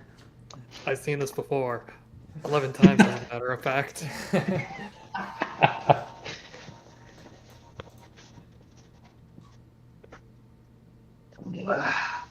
Okay. I guess so I guess we reached the water's edge, right? Um, and I guess it would help to scan the edge, see more evidence of a struggle or anything, or just at the water's surface itself. Again, I think it was Hildir that has a pretty good scan, right? My scan is recently 2. I think Noor and Belcor have decent scan, if I remember correctly. Yes, I do. Favored in 3d6. Let's do it. Let's see what you see. Right. I'm gonna be saucy, and I'm gonna burn a hope to get on it too. Boop. All right, this should be plenty to do it. Oh, now you jinxed it. Okay, hold on. That's a lot of numbers. 16. What is that? 16. 25 total. Clears it. Any sixes? 2 6s. Okay. So you're looking for what again specifically? Just more. Maybe a shadow under the surface. Maybe see if there were any other any evidence of movement or struggle on the ground near the water. All right, so you do look around in the groove. You don't see much. As you look at the lake itself, you notice that even though it looks like it is still and clean, it actually doesn't look completely clear. It's almost like it's blocking light from penetrating deep into it. So it's murky is what you're saying? Not murky. It seems weird. Like it looks like it's clear. It looks like it should be clear. It doesn't look like it's murky. It doesn't look like there's mud. But you do. But the groove does dip directly into the water. You don't see much signs of struggle. However, as you look into the lake, you actually see a cloud actually in the distance seems to move out of the way of the sun as it's still penetrating barely into the grove. And it seems that the light shines through the forest almost perfectly, shining directly onto what looks at a recess in the lake about 10 feet deep and facing northeast on the opposite side of the path from that led you to the clearing. And just as soon as you see it, the light goes away and is cloud by cover and disappears again. You said you had 2 6s? Correct, 2. Okay. How would you like to spend them? What can I spend them on again? What are the options for that? I feel like I don't get 6s that often. You can gain insight, you can make haste, you can, I guess, go quietly. Those are the 3 that seem to apply here. I vote for go quietly. All right. That's 1 success. So you have 1 final one to spend. And how about a second one on insight? Okay. In addition to that, as you start to cross over walk around the path to find your way to the to this recess that you saw, to see if you can get a closer look. But as you're walking over to it, you actually notice that one of those fallen trees that's around the lake also seems to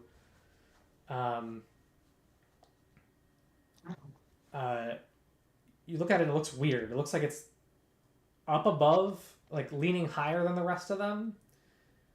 And it looks like there's this weird thing covered by vegetation.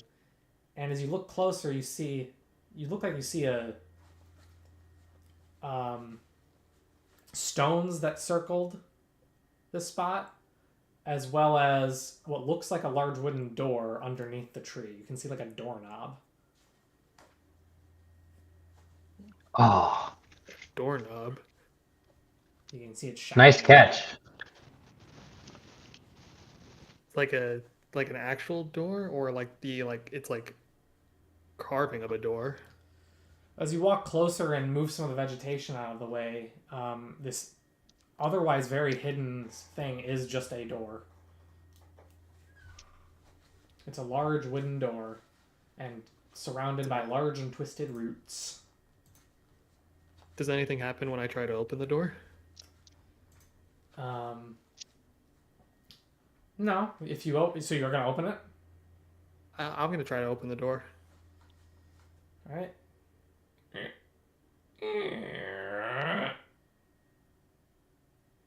You see pitch darkness in a small underground, into a small path that looks like it leads into a room. As you open it, nothing happens. I'll shout back to the group. There's a hidden door over here.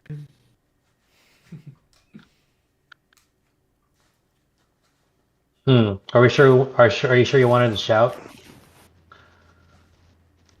I feel like I'm committed to the bit, so yes, I shouted it. Okay, so we make the words have left my mouth. I must commit. Okay. Oh, just review what we just saw. So, there's a groove that leads into the water, you're saying? What? So there's a groove. No, there's a recess underwater that you saw, or that Noor saw, and then there was also this door that you found. You have no idea if those 2 things are connected or not. Okay. The door seems very much more interesting right now. So I guess we continue as a group and maybe head in.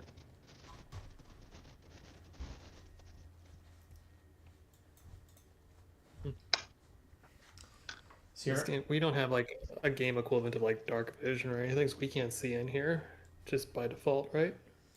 Yeah, no, it's pretty dark. Elves don't have just dark vision in this game. Let me go see what I have. Hold on.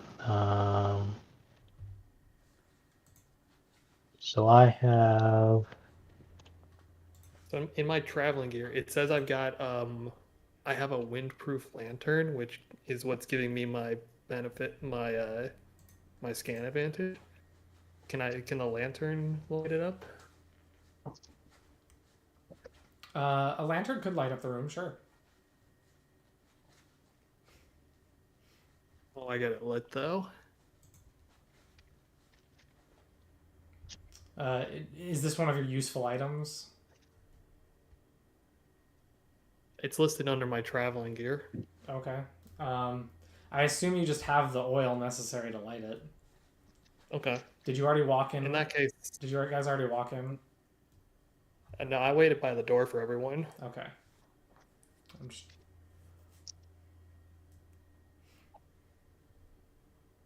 Okay, so do we all agree we want to try to check out this place first? Yep. Okay, we make our way to where Newer is, and I guess we head in.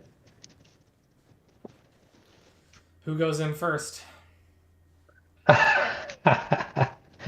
Hmm. Since I found the door, and I have the lantern, I'll lead.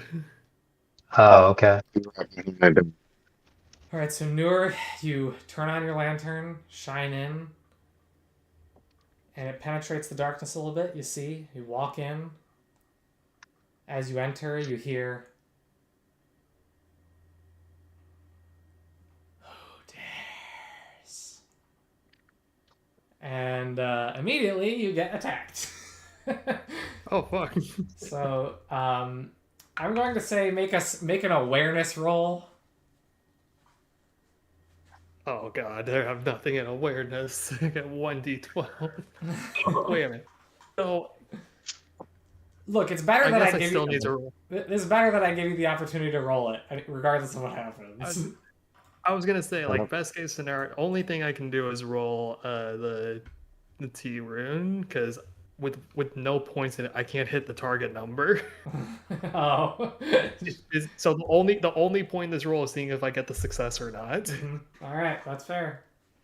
Nope, that is a 1. All right, so you are then surprised. So, what is the chilling? What does that do?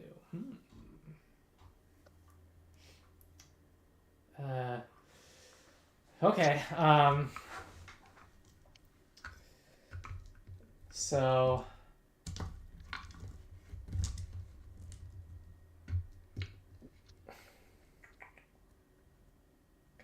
I guess I'll do. Immediately, as you enter with your lantern, you hear this chilling voice enter your ear. Your lantern goes out. From what appears to be like an unholy breath. But you then see 2 glowing eyes appear in front of you, and a sword glinting off the light from the eyes falls down upon you. Oh no. What's your parry rating? My parry. Never mind, it's 15. fine. You don't get hit. Nice. So, as this happens, you jump backwards. You flip back on your lantern. As you jump backwards, and you see that this is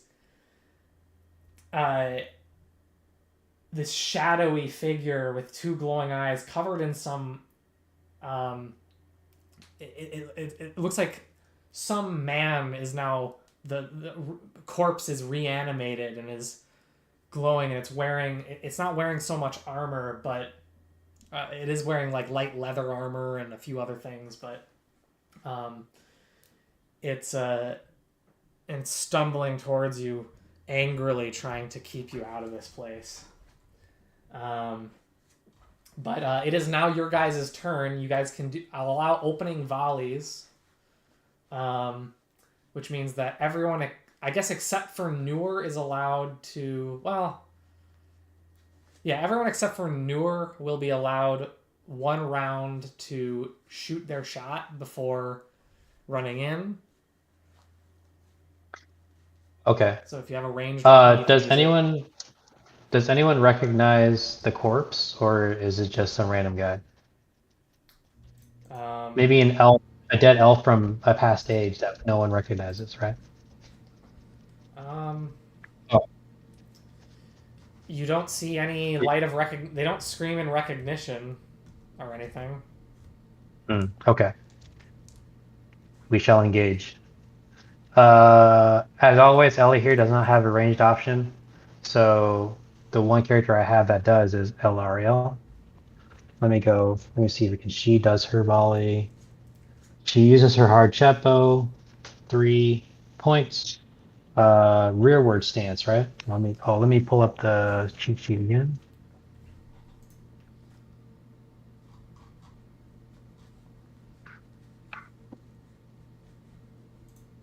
Yeah, so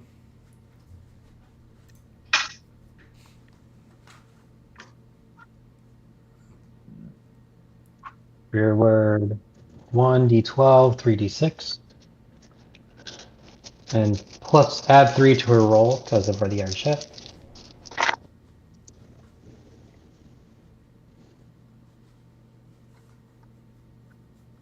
Six plus 5 is 11. Plus 3 is 14.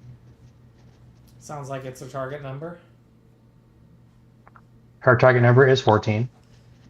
Did she get Tangwar runes? Nope. Okay. So she does hit. I believe that's 4 damage, yes. Okay. Is that what the bow says? Yes.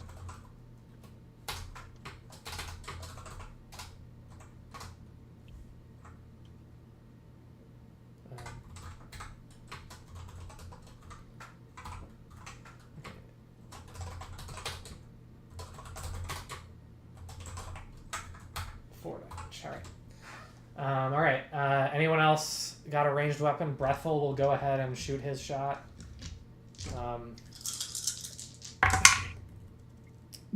And he actually does, I believe, hit 2. Let's see this. Let's see. Oh. 2. Okay, he's got 4 strength, which means his target number is 16. And that barely hits with 2 successes. So he gets 4 damage. And I guess he'll deal a heavy blow twice, which would give another 8 damage total. Or I guess plus 1, because I think bow does Bow do more for heavy blow? Let me look. Let me What does look the cheat again. sheet say? Heavy blows. Heavy blow. Inflict yeah, additional +1, endurance so yeah. loss equal to your strength rating. So actually, he does 14 damage total. Ooh, nice going, Brethel. And so, where is it? There it is.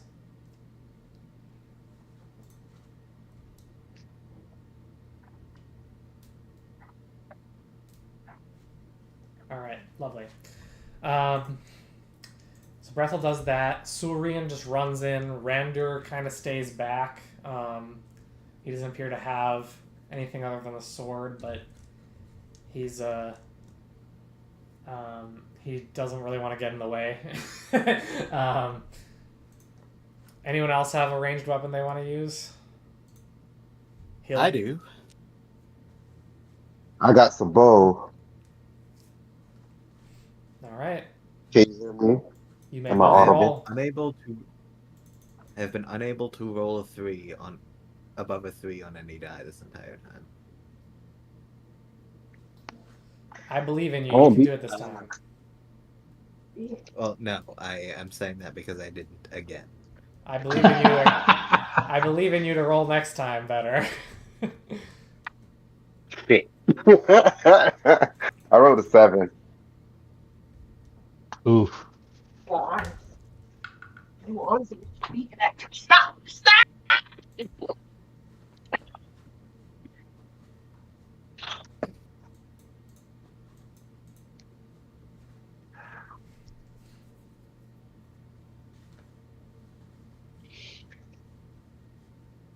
Okay, where are we? I think those are the last 2, right?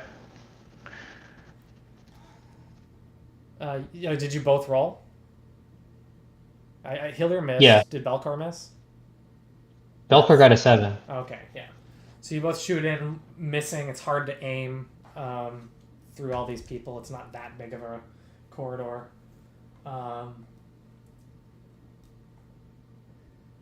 Incidentally, I forgot this part. You all have to make a shadow test of dread. Oh. Okay. Is that Valor again? Valor, yeah. Shadow test of dread. Okay. We all got to do that, right? All right. Here goes nothing. So, 11. Jesus, 12. take the wheel. I got a 2 and a 2. That's not good. And I got I got What a you mean 12. that's not good, Zach? I got an 11.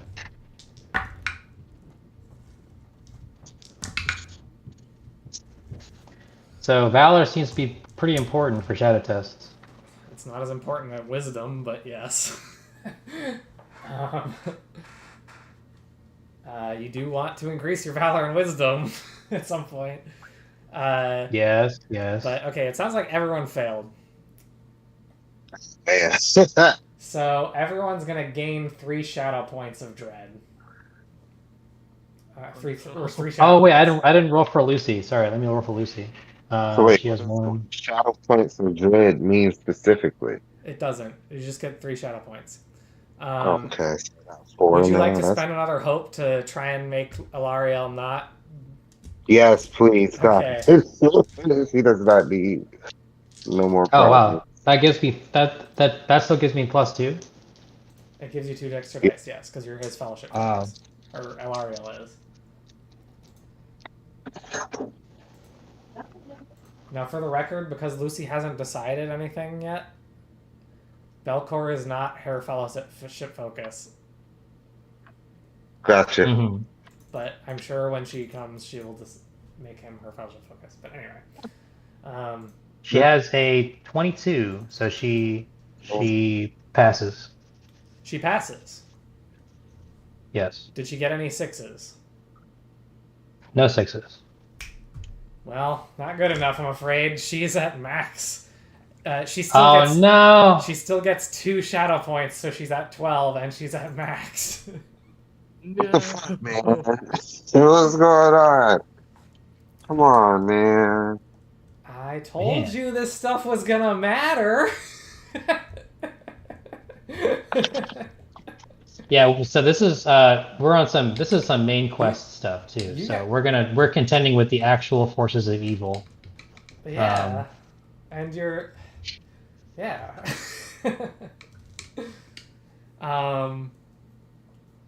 So she is stuck at max shadow and is ill-favored on all of her rolls. Hmm. In cases of skills where she's favored, that means she's just rolling straight, by the way. But okay, so that's that. All of the elves got spooked. All of the NPCs elves got spooked. But anyway, that concludes the round. It is now your guys' turn again. Anyone who wants to move to melee may do so. However, I will note that because everyone failed the shadow test except for Alariel, Alariel is the only one who didn't fail, so she's the only one this doesn't apply to. You are daunted and you can't spend hope for this fight. Okay. Alariel can, and you know what? She probably might. She arguably might as well, depending on how things go. But, yeah. So, anyway, so I'm gonna say we're gonna go by the stream display order, and that means that Belcor goes first. What does miserable mean again? What does it do to your rolls? Miserable means that Eyes of Sauron are automatic fails.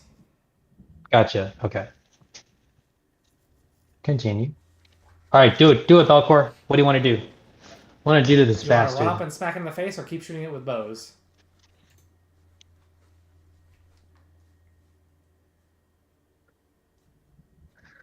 Belcor! The spirit of battle calls to you. I think I heard some noise from his end. I think he's probably there are probably people on his end.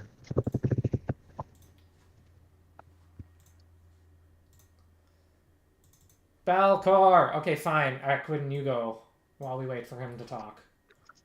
Okay. Okay. I mean, obviously, I run in with my spear, my trusty great spear. I have my spear. Uh, actually, what can I do? I have +2 awe, right? If I do forward stance and I do intimidate foe, what? Let me try that. Uh, just try to, beat back the shadow dread that we just felt, and maybe try to inspire the group as well as intimidate the foe, if that's even possible. So I go to forward stance to my so, and instead of attacking, I do my intimidate foe, which um, right. See if I can do. Again, if I can render him weary on his next attack. So I do. My awe is favored, right? So I have 2 What skill is this? awe. Okay. So 2 of these. I have 3 points in awe. +2 from my circlet. Let me try to weaken this guy. Well, um, hmm. What are your distinctive features? Keen-eyed and swift, Okay. and enemy lore. You do have enemy lore. Okay. But I think I decided that those apply to trolls specifically, right? I don't think that enemy lore would apply to trolls specifically. Why would it? Oh, okay. I thought enemy lore like you have to choose one specific enemy type that you would specialize in or whatever. I don't But think no? so. Oh, okay, okay. Let me double check. Callings, champion.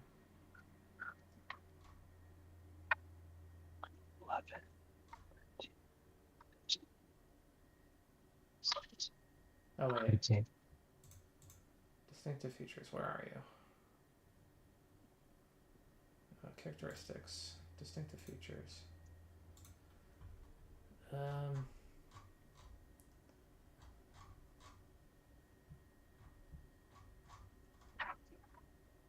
Wait, why do you have enemy lore? I think I've had that since the character creation, I think. You're a champion though. Oh, I don't know. Oh, I'm sorry, I'm wrong. I was reading the wrong one. My bad. Yeah, that's correct. um, you must select the type of enemies. Okay, you're right. You're right. It only applies to. Yes. You can. Yeah, you get to pick one. So my bad. Okay. So yeah, it does not apply here. Okay. So with my boosted all roll, I have 19, which beats the 15 target number. But no Tangwar, so No, so it's just a straight success. yeah. So. Well, but only for might 1. You try to channel your you try to intimidate the foe, but as you're yelling at it, it merely laughs in your face.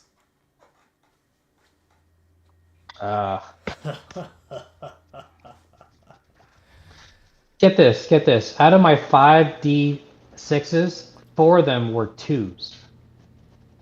Like, come on. That's What pretty is this rough. luck? Sometimes the dice just be like that. Oh man, what's it like to roll badly? I know, right? That's what I'm saying. Come on, try to persuade it to leave us alone. I'm sorry, Lil dear. um, I Can I- just don't want to hear anyone else complaining. Yeah, I know. Can I try to persuade him to leave us alone?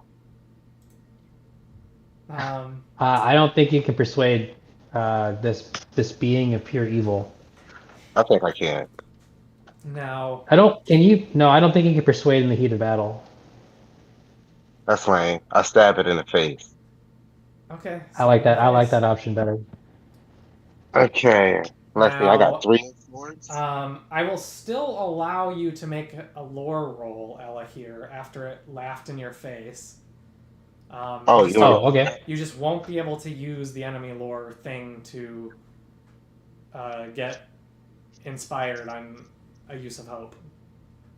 Okay. Oh, like you? I can roll right now.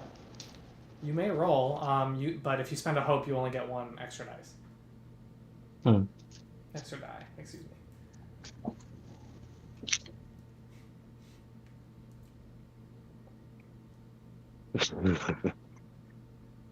6, 4, 3. That's a 10, 13, 21 with the Tangwar. And that's certainly passive.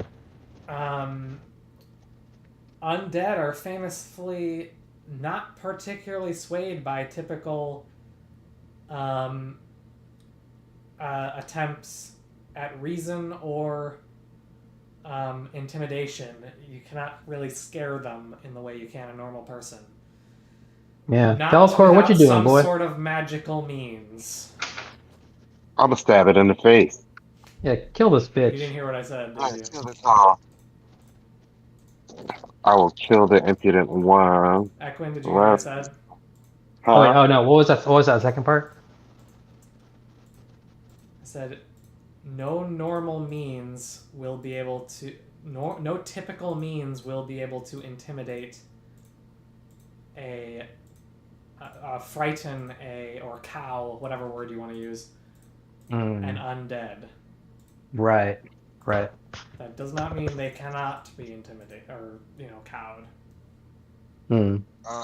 Belcor is a psychopath, so he's about to stab this thing in the face. Okay. You ready? Are you in Let's forward do it. stance? Yes, I am. All right. That means you get 1 extra die 6. Oh, well, made that 4. Oops. Wait. Stabbing is greater than speaking. Also, it appears Avi is our #1 fan today. Oh, that's a great roll. I rolled a Gandalf rune, a 6, a 5, a 3, and a 5. Stab him in the face. Jesus So Christ. 2 successes. So you got 2 successes. Okay. So what's the damage on your sword? Bigly. No, what's the damage on your sword? 5. All right. He has to make a protection test. And you said you have 1 additional success? Yeah, I made a 6. So how do you want to spend it? You can spend it to heavy blow. You can spend it to fend off. I don't think you have a shield. I don't have a shield. Heavy blow. Okay, so that'll be an additional. Are you using a two-handed? Are you using your sword two-handed? Yeah. Okay, so then that would be. I mean, Your strength rating is 5, I think, so that makes it 6 extra damage. So, so that's a 1. All right. So let's see what happens here first, and then I will describe life to you.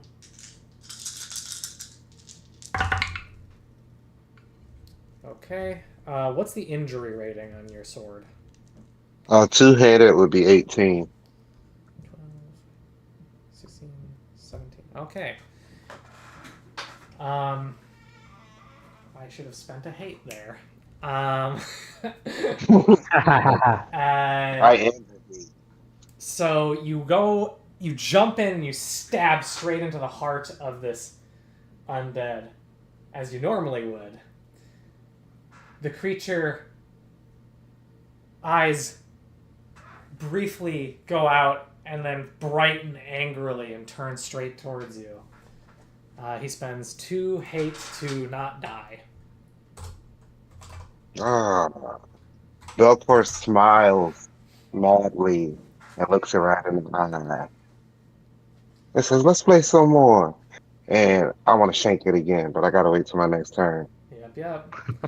All right. Next is, I guess Elariel can go, since Elahir is in that spot.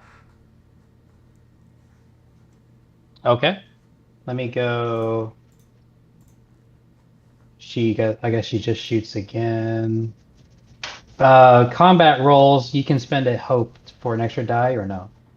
Yeah. Right, but she is miserable. She's ill-favored and miserable. And she's ill favored. True. That's not a hope. Okay. Come on.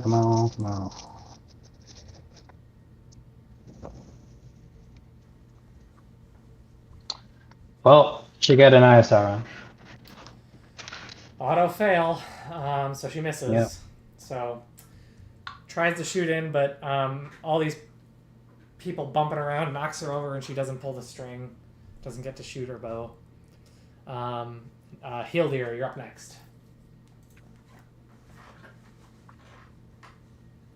Shoot it. Roll.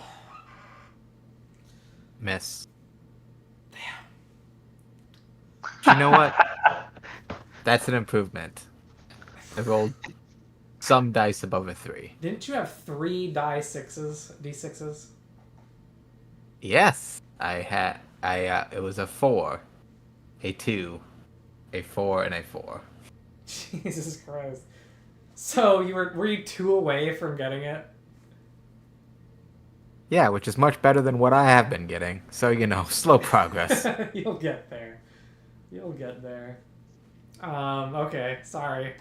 Yeah, so the same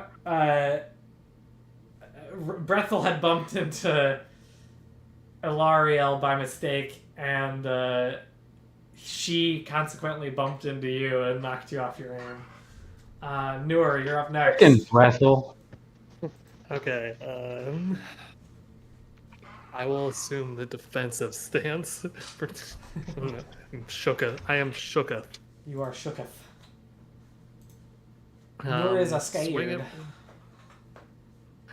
I walk straight into this thing, okay?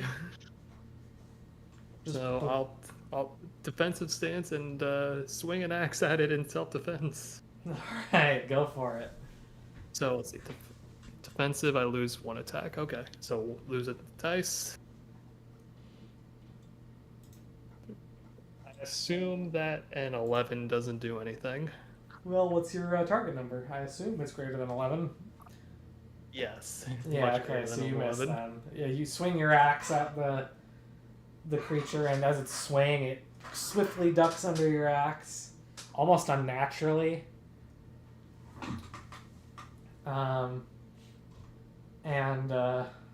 Actually quite unnaturally.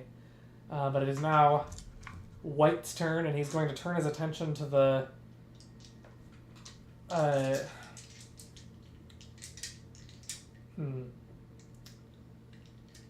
He's going to turn his attention to the one who aggressively harmed it just now.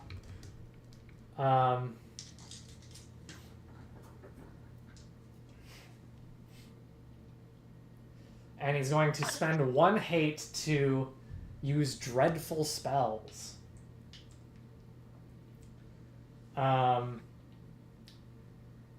And so you are going to have to make a shadow test against sorcery, Belcor.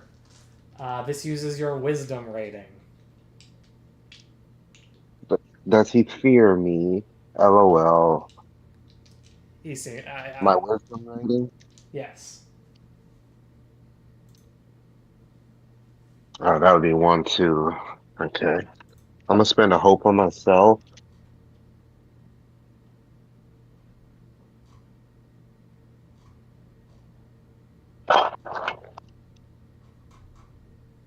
Shit. I rolled a 4, a 2, and a 1. Oh, So that's a Good fail, luck I with that, guess. boys. bad luck rolls all around, huh? Hmm. Hmm. Bring all the pain, stud.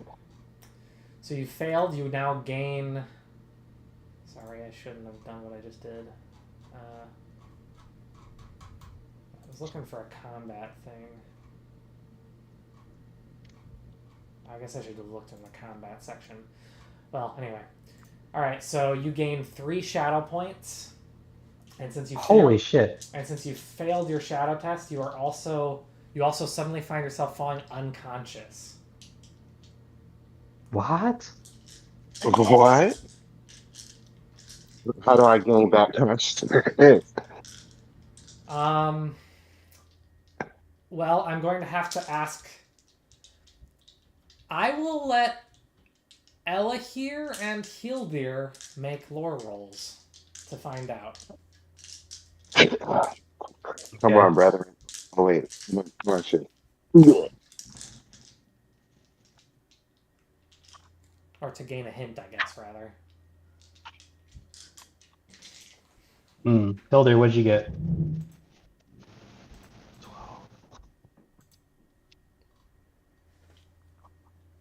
Okay, so because I am favored, I got 2 below that target number. Oh my god. I think you really are cursed. You I don't have roll. a 20. I got a 21 with 2 Tangwars. 22 with 2 Tangwars. I'm- Okay. A 6, a 1, and a 7. I'm very sorry, Hildir. um, okay. That 7 was originally a 1. Fair enough. So you said you got 3 successes, Ella, here? Total? Yes. Yes. Okay, so um,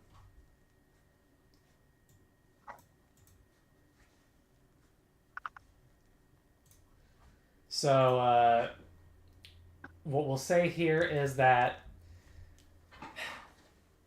your knowledge of battle with great evil, oftentimes dark sorcery will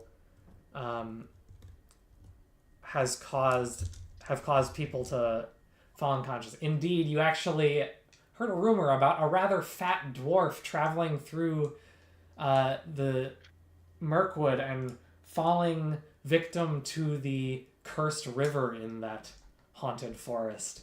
Not too long ago, in fact. Only 15-ish years ago, I think.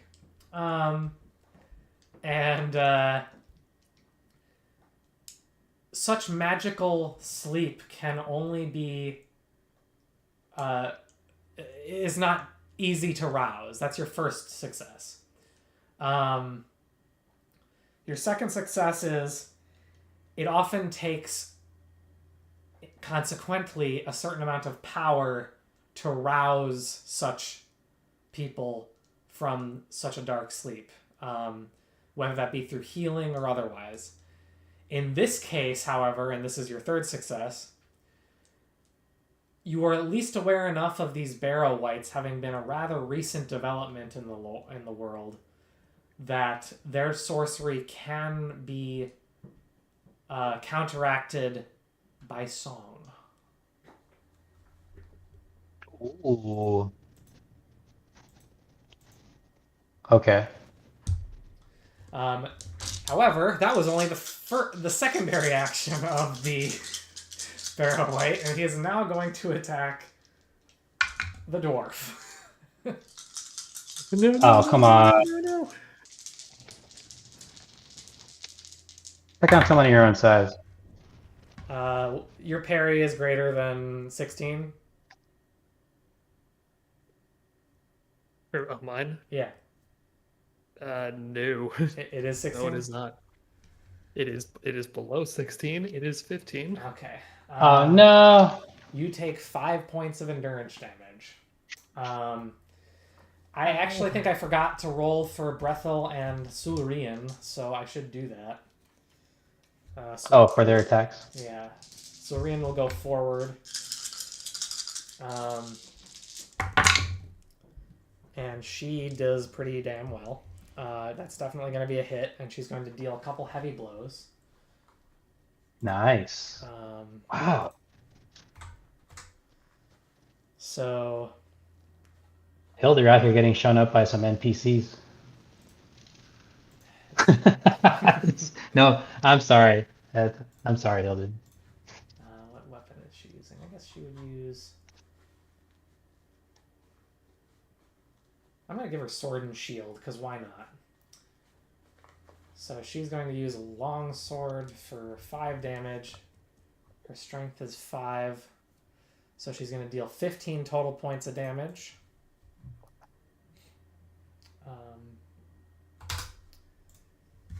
And then Brethil will go ahead and use his bow.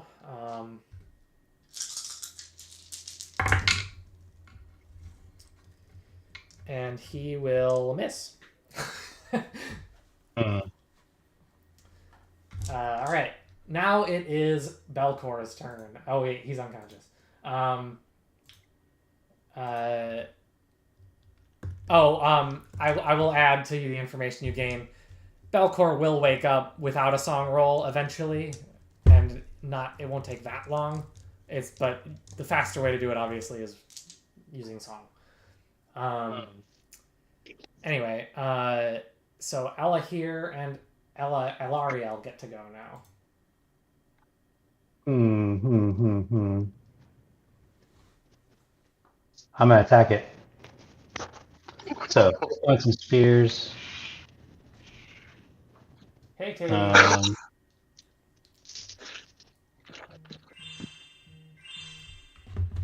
Let me go. I don't think I have anything. I should probably write down what Fell Weapon does, because I keep forgetting. But that's only if it hits, so let me actually roll.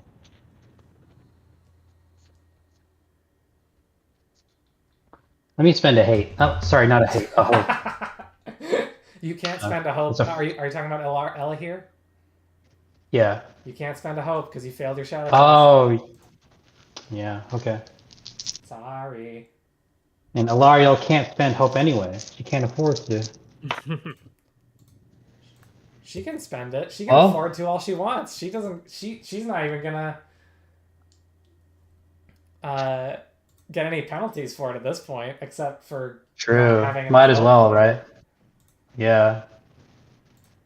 Anyway, I don't think I needed to spend a hope because I have a 10, a 6, a 2, and a 1. That's Ooh. a... You said you had a 10, a 6? A 2 yes, and a 19 with a 19 with a Tangwar. Ooh, okay. So how would you like to spend that extra success? Would you like to...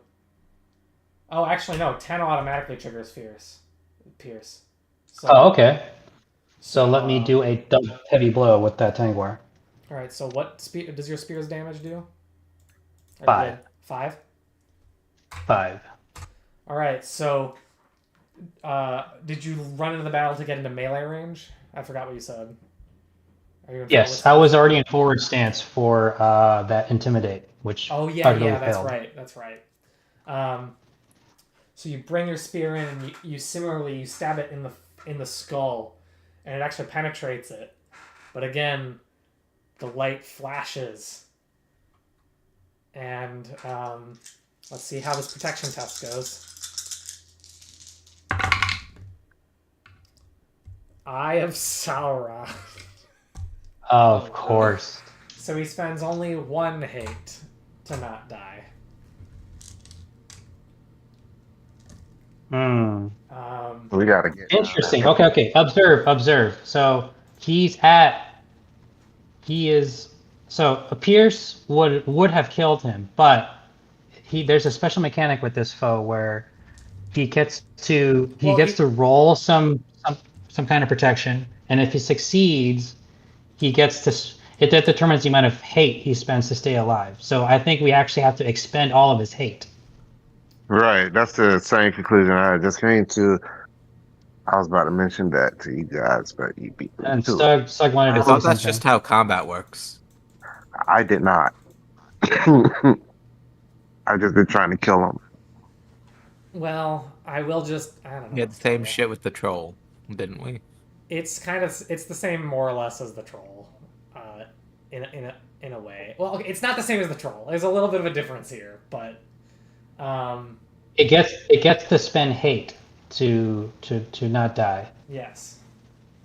See, the troll would have just had a protection test triggered, whereas Right. this undead thing doesn't get to do that. Instead, it can spend hate to not die. But yeah, so. Hmm. And in fact, I don't even technically know for the troll, by the way, if that rule is the way they wanted it to go. But to my mind, one of the piercing blows is the result strictly of the endurance damage, and one of the piercing blows is strictly the result of getting a pierce, like on the die roll. So I feel like they're separate enough that I'm fine with doing that. But I don't know if that's technically rules as written, but I'm reading into the rules that way, so whatever.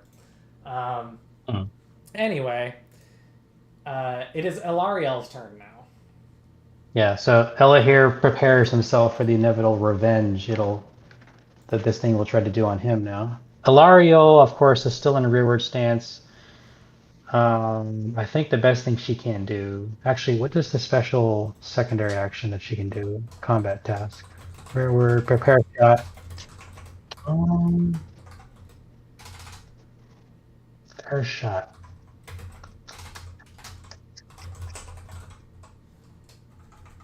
Why not? Why not? She does a prepare shot. So she goes and rolls scan. Oh, and it's ill-favored to try to gain some extra d6s on her next attack.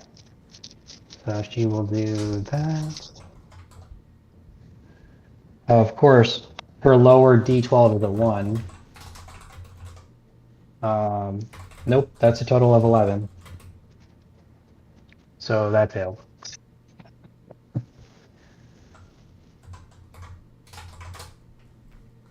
You missed. Yes. I'm trying to think outside the box for secondary action, though. Perform, Sign of Victory, drop, shield, helm. She's already in rearward stance, so she's out of melee range at least. Yeah. Okay, I think she's good. Okay. I think we're on to Hildir now.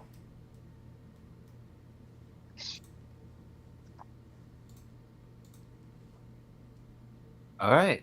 So I am going to assume that I heard nothing about the song being a countermeasure because nothing was told to me. Talking is a free action. Oh, So okay. I am going to shoot it in the face. I'm fine with Whoa, you. he just said- I'm fine with Ella here Okay. having communicated it. We can assume that. Oh.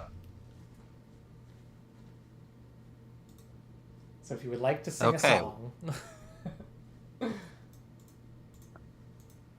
Like to wake up Belcor? Yeah.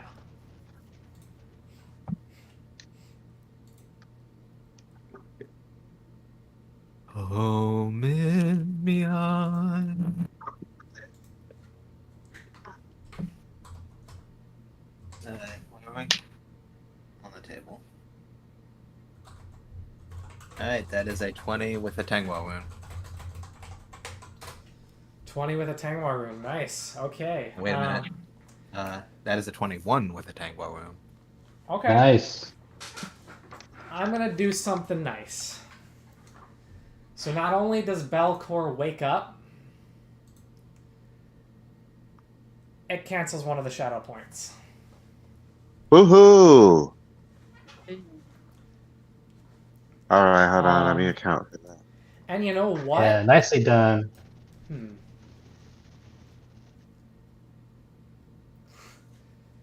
were singing Pippin's song. Let's see. Maybe that's going too far. I won't do it. Okay. You mean the one he What sings while Denethor is hamming it up with the grapes? Yep. What if I sing the whole verse on stream? If you sing the whole verse on stream, I will roll a d6 and it will determine how many more people get a shadow point lowered. I have been eating dairy and I have not warmed up, so this is going to be rough. 1 second.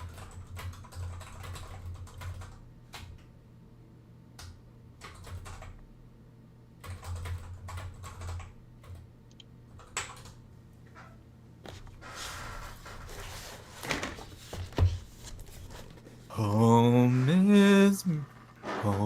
is beyond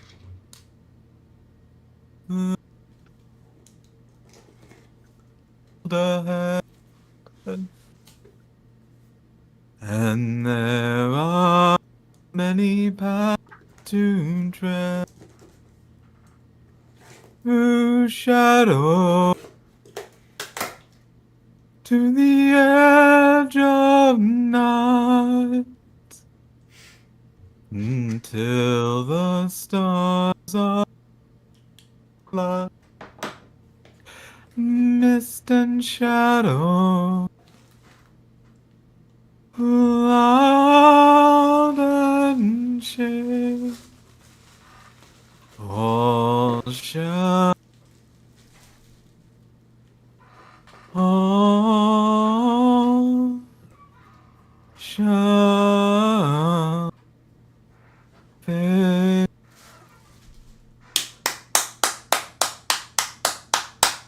Based. All right. Maps. Yeah. That does not deserve claps. That was a mediocre performance at best. Nah, it was great. All right. Let's see how many people get to lower their shadow by 1. That fell out of the box. Do you want me to keep it or not? Your call, lore master. Okay. It rolls. I rolled a 5. I'll go with it. So, all of you, including, well, I guess it doesn't matter for Elariel, but the rest of you get to lower your shadow by 1, plus 2 of the elves to the other elves.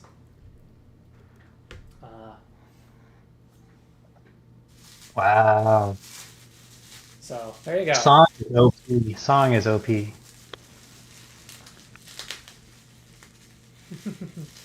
Well, I went a little far beyond what should have happened. Like, I think it's reasonable that it was probably over generous You even need to give to- the 1, but the 1 You need to reward real world effort too, and I do applaud that. Yes, exactly. Exactly, Abby. Well, that's why I didn't tell them what I rolled before I asked them if they wanted me to keep it.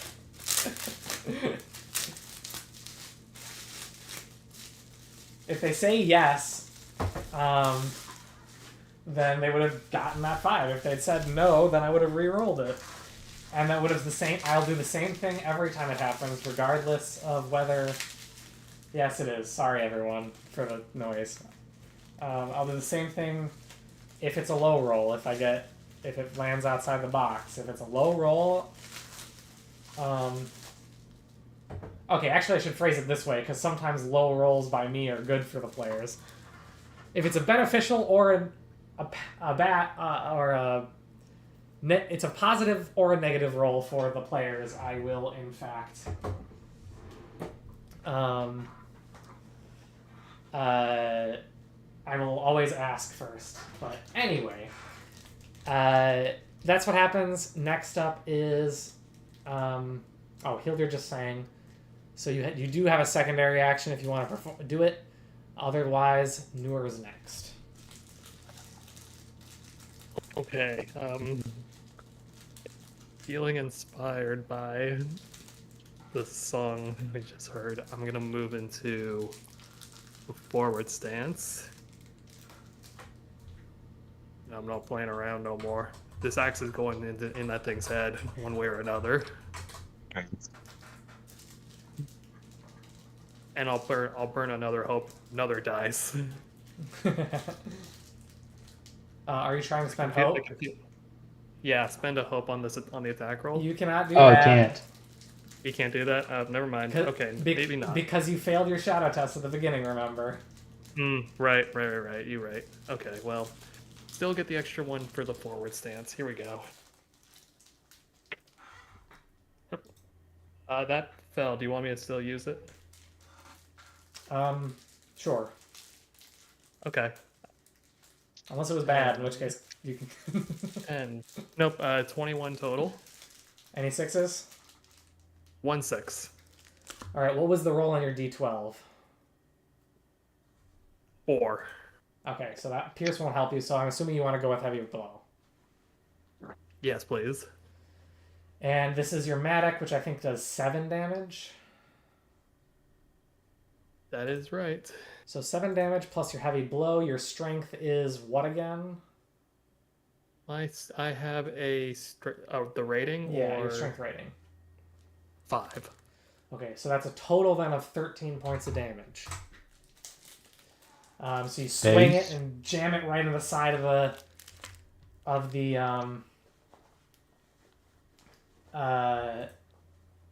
white. Of the white. The barrel white. I guess it's just a regular white because this isn't a barrow. So that's that. I'm guessing you have no secondary action. I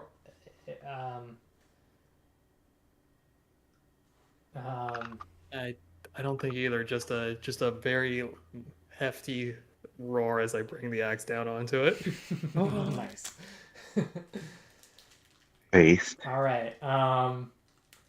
So it is now Barrow White's turn. He's going to use his secondary action to retaliate against Hildir with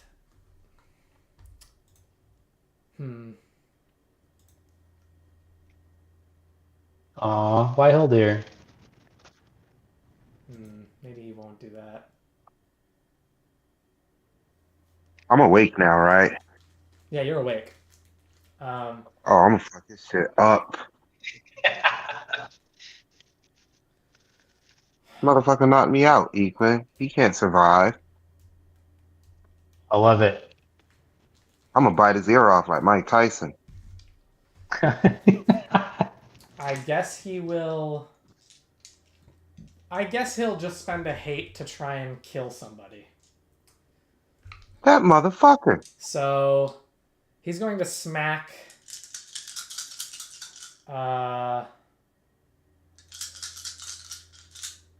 I guess we'll go with Alec here. I guess. Do your worst. See that, Ellie? Whoa, okay, that's a lot of the stuff.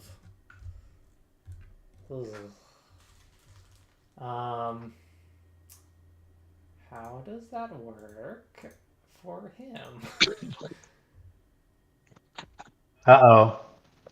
Uh-oh, that's right. I don't like where this is going. All right, so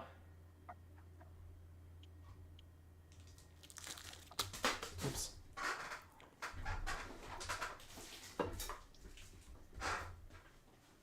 All right, so we're gonna go with He's going to do 2 heavy blows. By the way, there's no chance this is missing. I'm just saying. He rolled... I'll explain. He rolled a 9 on his feet die. Plus a 1.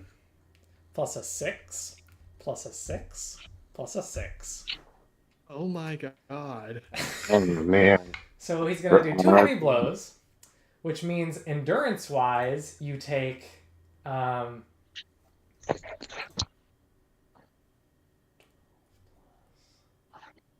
17 points of endurance damage, Elahir.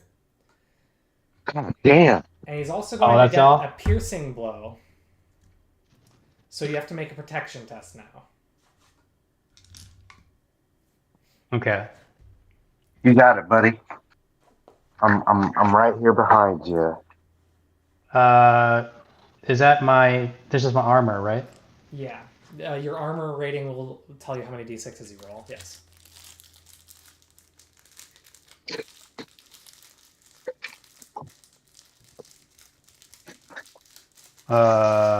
Not favored or ill favored, right? Just a 1 feet die. Yeah, just the 1 feet die.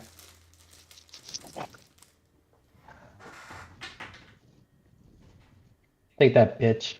I got a 12 plus 5 plus 9. That's a 17 plus 9 is 26 with 2 Tengwars. All right, you do not take a wound. I really don't know what you do with extra successes on protection rolls, so I'm just going to throw it away. Naturally. Because there's no rule for it. Maybe I just have to make something up. However, if I make something up, it applies to enemies too, just so you know. Yes. Okay, so Yeah, sure. So that's that. I don't think defensive rolls probably not too much you can do with those. Yeah. So it is now Belcor's turn. I attack him by trying to bite off his ear with my sword. Okay, so this would be a brawl. Oh, okay, you're biting off his sword with your spear, so you're slashing him. Yeah. All right. Well, since this is an aimed shot at his ear, I'm going to require a -1 d6. Yeah, take your d6, buddy. Does he have Vengeance, ears? man. This motherfucker knocked me out. This guy has ears. Hey, okay, hey, don't be rash, okay? We want to... Well, I guess at this point, any damage will force him to roll defensively anyway. Bro, the gods love me. I got a Gandalf rune, a 6, a 4, and a 1. Nice. Gandalf rune, a 6, a 4, and a 1. Damn. So that's an automatic pierce plus a heavy blow, right? That's right. I pierce his ear with my penis. So that's, I think, a total of... What's your longsword damage? 5? Let me just make sure. And your strength rating is 5, too, also. Yes. Yes to both? Yes to both of them. Okay, so he takes a total of 11 points of damage. Yeah, huh? And he has to make a protection test. So... Better throw it.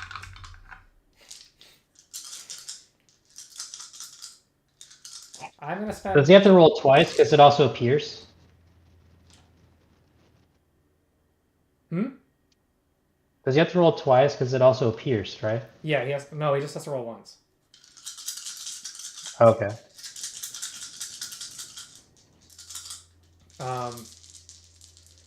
Wait.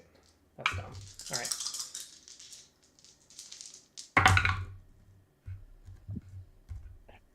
Alright, the injury rating is, I'm sure, less than 20, so he will spend 1 hate to not die. Fuck him. That little piece of shit. We are dealing with pure evil. You slash down on his ear. In fact, you're so swift. You slash down on one ear and then you slash off the other. And then you stab it in the belly. And he does the he does the Lurtz thing where he grabs your sword and pulls it in. And then lets you go. It is now Elahir's turn. Fuck your shit up over here. Okay. It does appear that Now, this creature is waning in strength. okay. You confirm my choice for me then. I will Fuck your shit up. risk it all. I will risk staying in forward stance to gain that extra d6. And I will attack with my Great Spear.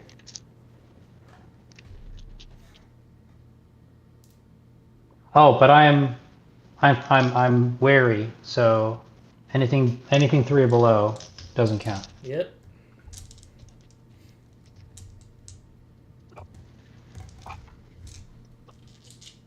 What if my feet die was a 3?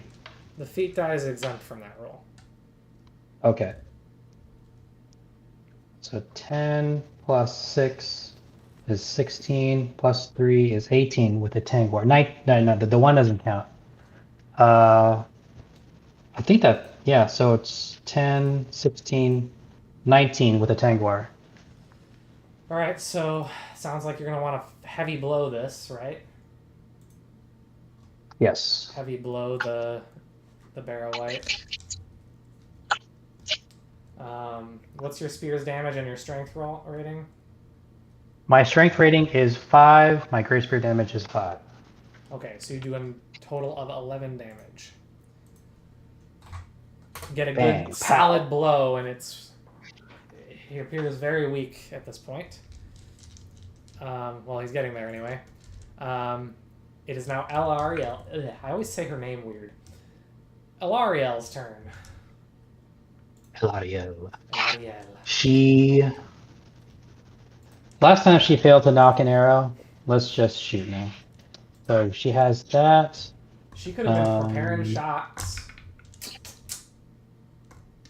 We attempted to prepare a shot, but she failed, remember? Oh, yeah, right. Okay, let's see. Remember, she is ill-favored and miserable. Oh, right. And Yeah. real. Wow, her lowest D12 was an 8, so that's good. 14, 15, 16 with a Tangwar. What was her higher roll? Her higher roll was a 10. Oh, actually, that doesn't matter. Sorry. So 8 was it? Yeah. And she got a Tangwar rune? Yeah. Okay, so would she like to try a piercing blow? Or would she like that to be a heavy blow? Because she could cause pierce. Piercing. Pierce. All right, lovely. So in that case, she does 4 damage from the bow, and then protection test. What's the injury rating on her bow? Longbow is 16.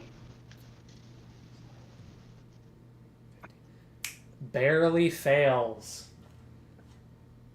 Ooh. The white spends 1 hate to stay alive.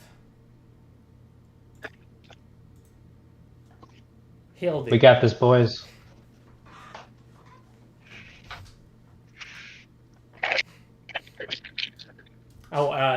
So Elariel, frustrated with her getting bumped multiple times, shrugs off Brethil, who keeps fucking with her, and aims a good arrow, launches it at the white, and it lands straight in the neck. Yeah, Hildir. With Once again, its Brethel's, eyes flare out, spending a hate to stay alive. with Brethel's annoying ass out of the way, I'm going to also take a shot. I forgot to use Brethel and Surian's turn, so I'm going to say Brethel helps you on this, and you get an additional die 6 on this roll. Okay. Because I should have taken a turn for both of them, but I forgot about them again. And I just want to speed this along. 15, 16, 17. Nice. Does that pass your target number? That is a hit, I think. Would it be strength? I mean, it's a hit regardless. It passes the target number. But Yeah, it's your strength target number. Did you roll any sixes or anything? no tangle wounds. Okay. So that's how much damage? 4? 3? 4? For the bow, 3. Okay. Newer, you're up next. I'm never gonna get to use my fierce shot. I feel like what I did last time worked again, so unlodge the mattock from its shoulder and bring it down again. Like you're chopping out a tree. Just chop the tree down, yeah. And bring... Okay. Here goes nothing again. Yeah, what? That's a lot. Hold on. Well, that definitely clears it. That definitely clears it, but what was it 10, 18, 22, 25 total? No sixes among them. And what's your what's the damage on the mattock? 7? 7 damage again. That's a heavy axe. All I would right. love a 7 damage weapon.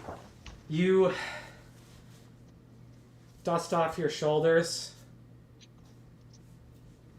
put the axe on one hand, and cleave off the head of the barrel weight. Nice. And the corpse falls to the ground, and you see. You know what? I'll actually have Ilariel and Ella here make scan roll or awareness rolls. All right. Ilariel is favored, so that brings it down to a non-favored roll. She is still miserable. Oh, does she have anything plus awareness? No, nothing plus awareness. So she has 3 d6s and 1 d12. Target number is 14.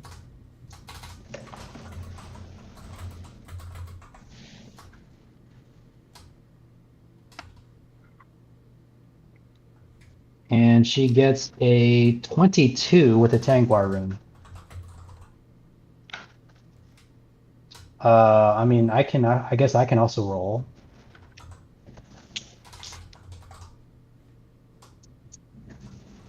And I don't. I fail. So, I fail, but Elariel gets 2 successes. So, being of the Noldor, of the High Elves, I guess Ella here is also a Noldor, but her close association with the Lady Galadriel, and thus learning from the sort of getting a little bit of that that sort of perception from the from one who had seen the 2 trees. She sees a faint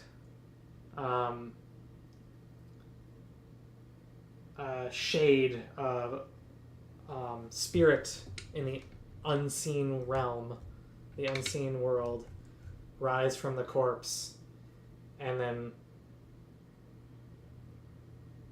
get blown off into what appears to be the west. Even it's almost like there was a wind in that direction, though there is no wind underground here, but it seems to get blown into that direction. And you now find yourself in it is now quiet, and you are now free to explore this room.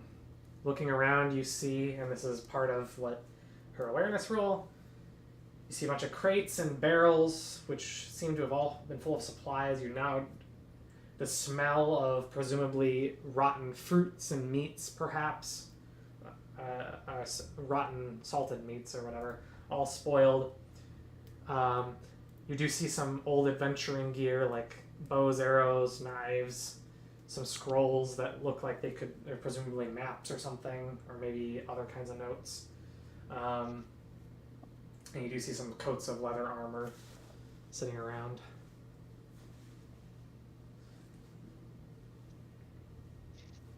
And so there's other stuff.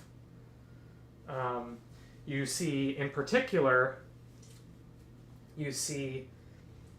or Elariel sees anyway, immediately, and of course it's Elariel, an oak chest decorated in silver among the contents. So, of course, without explicitly telling everyone else, because she wants to get there first, she runs toward it and tries to open it. Easy enough, she opens the latch, and finds a large ruby cut into an unusual 7-faceted shape. It is a gorgeous gem.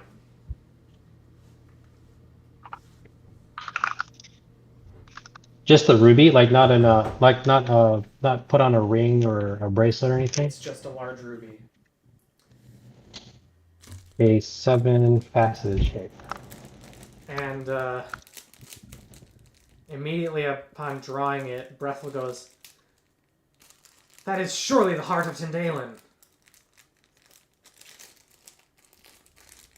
Okay, so Alariel, of course, there's a you if you were a perceptive man, you could see a twinge of um, resentment build in in Ilariel's face for just a moment before she remembers her mission and gives it to who is exclaiming Brethel. Brethel, yeah. And she hands it to Brethel easily enough, but if you were perceptive, you could see a little bit of hesitation before she gives it. For sure. We could have her experience the bout of madness now.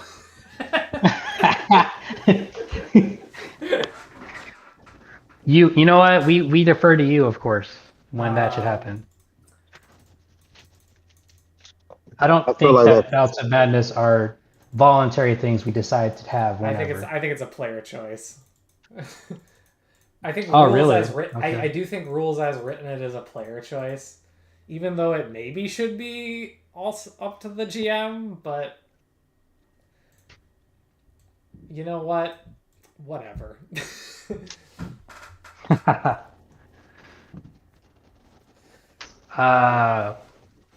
Okay. What are the mechanics of this again? Does she become like for the rest of the adventures, this adventure phase, she can't do anything?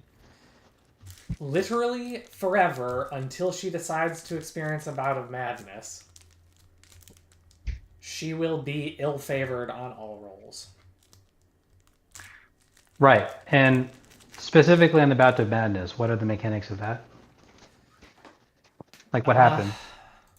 I'm gonna explain that. Oh, okay. But it's kind of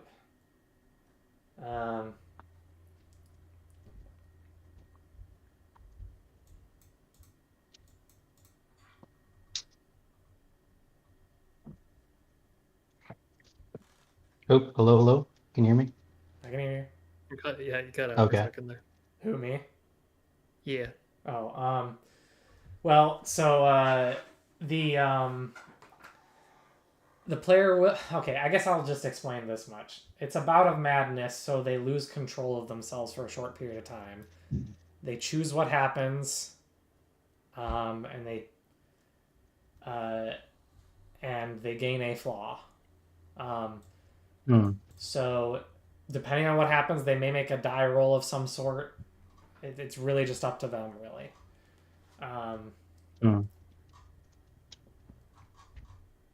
Okay. Clearly, this adventure is not over because I think there's stuff that's in the water, right? Okay, can you explain what the recess was in the water? It's just some kind of deeper area within the lake that's darker. It looked like it was a recess, so it looked like it was a tunnel or something that could have led somewhere else. It could be a tunnel. It could just be it could be a small cave under the water. It could have just been a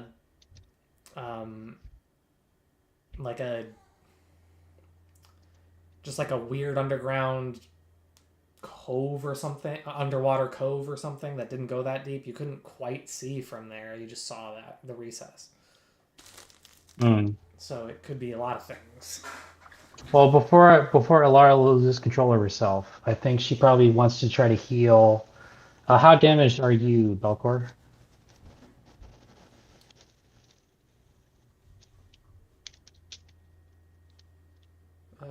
Well, he's on camera. Hey! I don't think of that damage actually. I think most of the damage I took was just the shadow star stuff, right? I mean, not the shadow star, but the shadow points, right? Yeah, I think your main consequence was taking shadow points. Okay, so I'm actually Newark took some damage too, right? Yeah. How badly hurt are you? I only took 1 hit. I should be okay for now. Okay, and Hildir, did you get damaged? I think I remember. I have not taken damage. Okay, so I think Elaria will try to heal me, Ella here. Oh, I just saw your your posts in the chat. Starting with Shadow catching all the strays. Oh yes, exactly. I don't have this link of heraldry from Hildir. What's this about? I must spend a hope on the line over the way. I think that was way back when we were in the village and looking at the some sword. form of. Yeah. Yeah, it was none of these, but I appreciate the link though. That's actually useful to look at.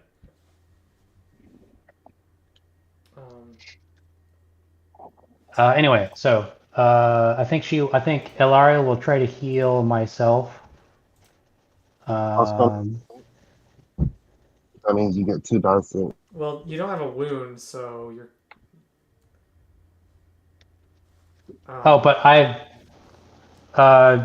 would healing help my endurance score? Because I have 8 out of 25 right now. No, in general, healing is mainly for wounds. Oh, okay. Oh, well, okay. But I have hope then. Endurance pretty much exclusively returns during rests. Okay. You can take a short rest if you wish, which is like a 30 minutes to an hour, like an hour-long sort of deal, and then you recover, I think, up to your strength rating and endurance. If I recall correctly.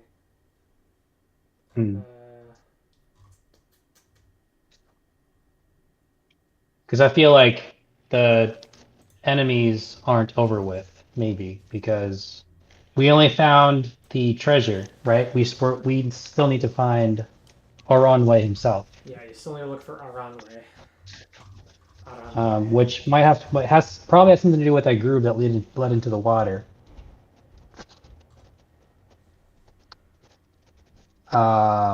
Okay. I vote we rest. I would gain back 5, I guess, right? Yep. Because my strength rating is 5. And anyone else who took damage takes a strength rating. Short rest. Yeah. So. Sure. I will note that wounded heroes do not recover any points, but I don't think any of you are wounded right now. So. Right. Except for what's the guy's name? Randor. Right.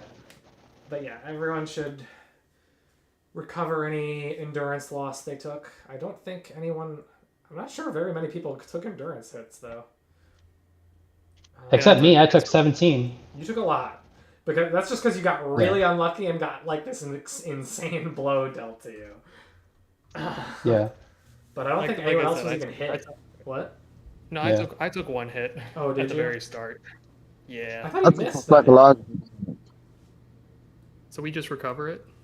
Yeah, you just recover. You recover your strength rating. In endurance. Okay, so I get everything. I get my whole health back. Nice. Yeah, there you go. Nice. Okay. It's actually Okay. Maybe would a lore roll help around with just okay, so we found the ruby, maybe just one more scan around the area to see if anything else was there. Maybe Yeah, before I we feel head like out. that's a good point. I feel like I went through all this trouble against the room. Can I do an explore roll Sure. just to mix it up a little bit? Okay, 3. There we go. Hey, that's So I got the oh, I know it's 7, 13, 19 total. Any sixes? Success. 1 6. Yes. Okay, give me one moment.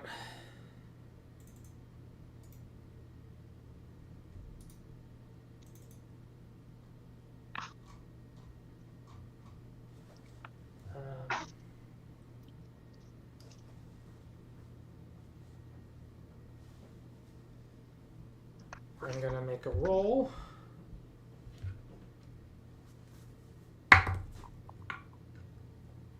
Well, okay.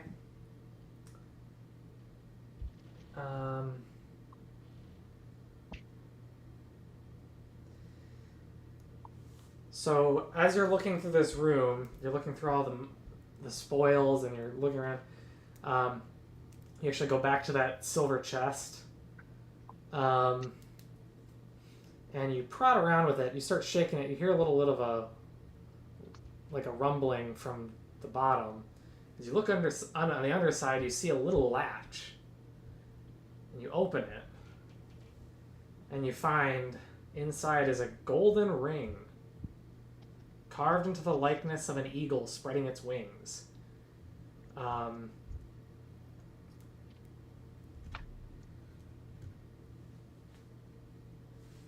So take Huh. these broken wings and learn to fly again. Learn to live so free. If I do a lore check on this, would I be able to identify it? You may certainly try. Let's give it a shot then.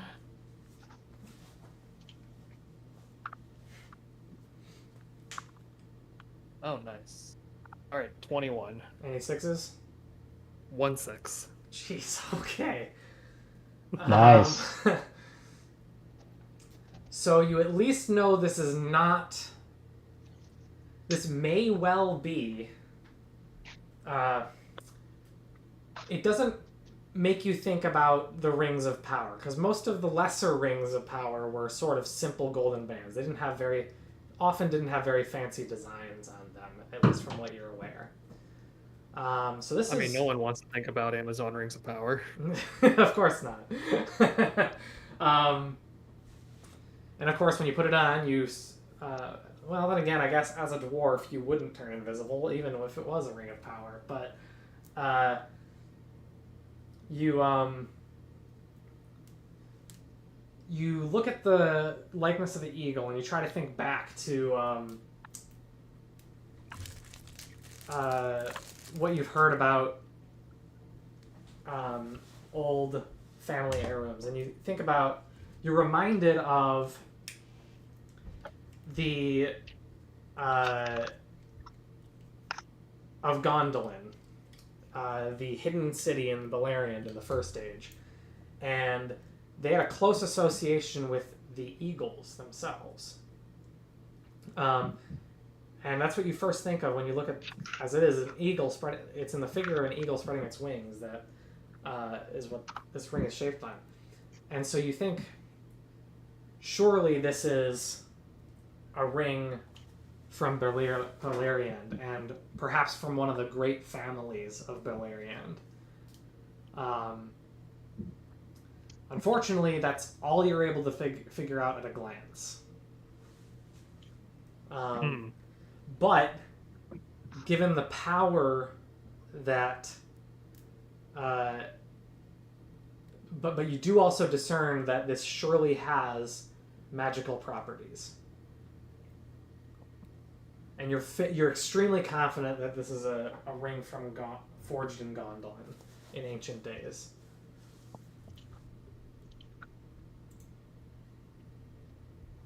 I'm just gonna tuck that into my traveling pack for now.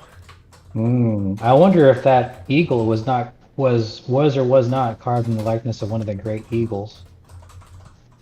I guess we'll see. Well, just gonna keep that in the back of my mind for when it becomes eventually. Thank you very much. I'll rejoin the party after that. Sorry, what Nice I find. missed what you said. I was responding to Katie in chat. What'd you guys say? I just said I just slip it into my travel pack and then rejoin the group.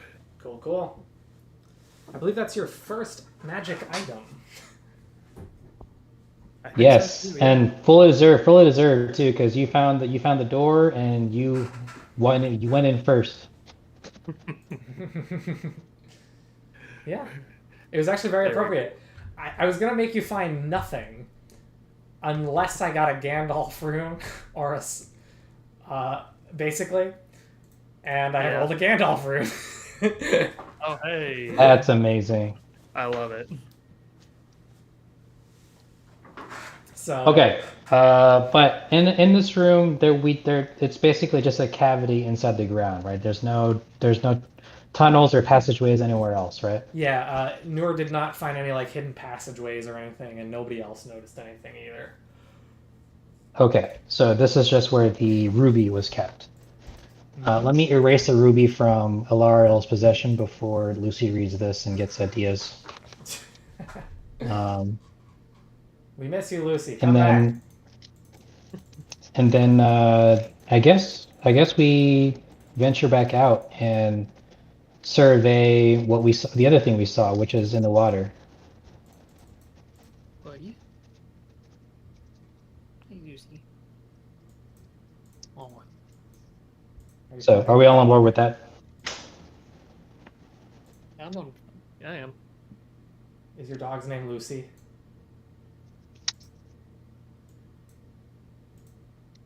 Dog. It sounded like you were petting a dog. It's a cat. Oh, okay. His name is Zeus. Oh, But we okay. call Oh, him. Zeus. Yeah, I But thought we you call said him Zeus. Zeusy. We call him Zeus. Yeah, we call him Zeusy. Okay, that's where the misunderstanding was. That'd be weird.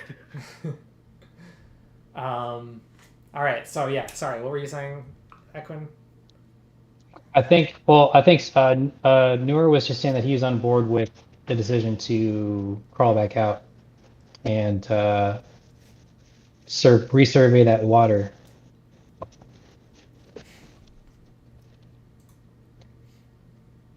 So I think we'll do that.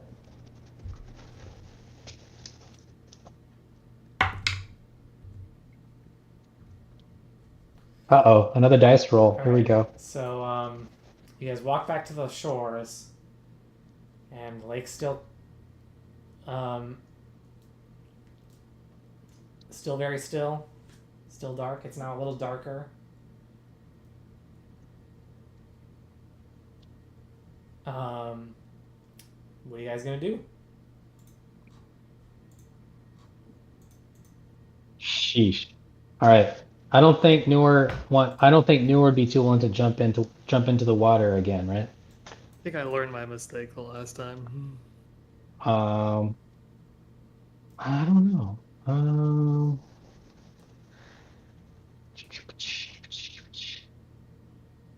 Okay. Considering that the jewel was guarded by a being of pure evil, it's safe to assume that we're gonna have to prepare for another encounter that is of equal magnitude. So get you guys ready. But if on top of that it's underwater, I do not like that. So again, this recess is off on one side of this small lake, right? Yeah, it's opposite of the end of the path you came in on. It's close to where you are now. Okay. Can we do another explore roll to see if there's anything adjacent to that recess that maybe is not underwater that we'd have to dive in. Feel free to, I guess, make a scan roll. That would not be me or Ilariel. I only have one fan. By some strange miracle, I managed to get one success. Nice.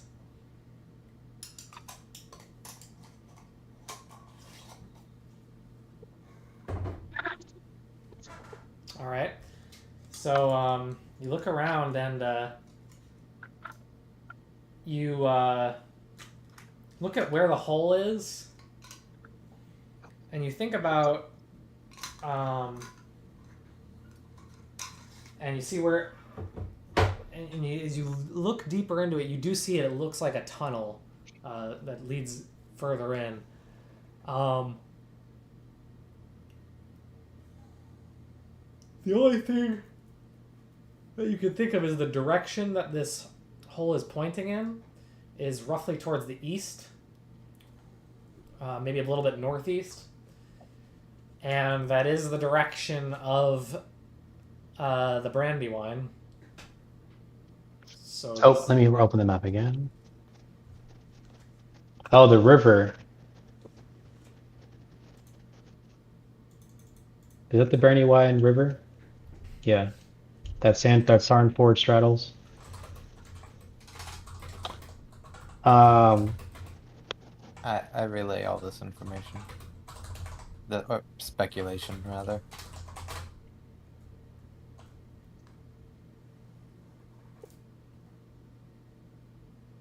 Shoot. Okay, so do we make our way towards the river?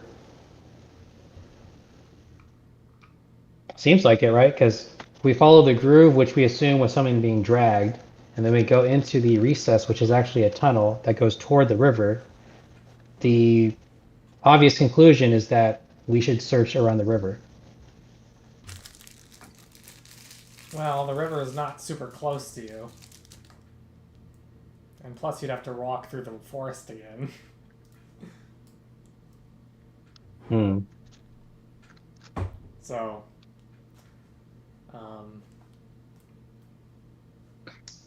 I guess we do. I guess we just kind of make our way slowly east and then scan along the way.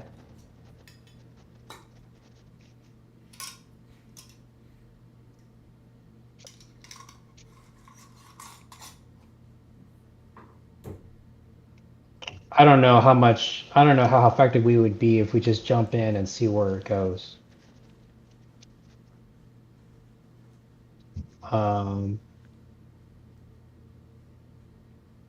Especially if someone was dragged in by some unknown force in there that deep. I don't think we want to open ourselves up to that same manner of trap. So make an awareness roll. oh, okay. I will say, Healdeer, make an awareness roll. And anyone else who's still close to the pond. Okay. Myself and Lucy. 18. I'll roll for Lucy first. 18, no Tangwar.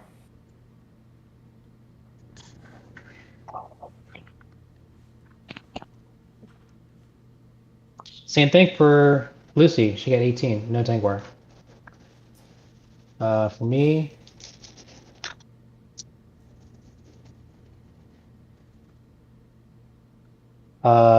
For me, I did not. I failed. Okay.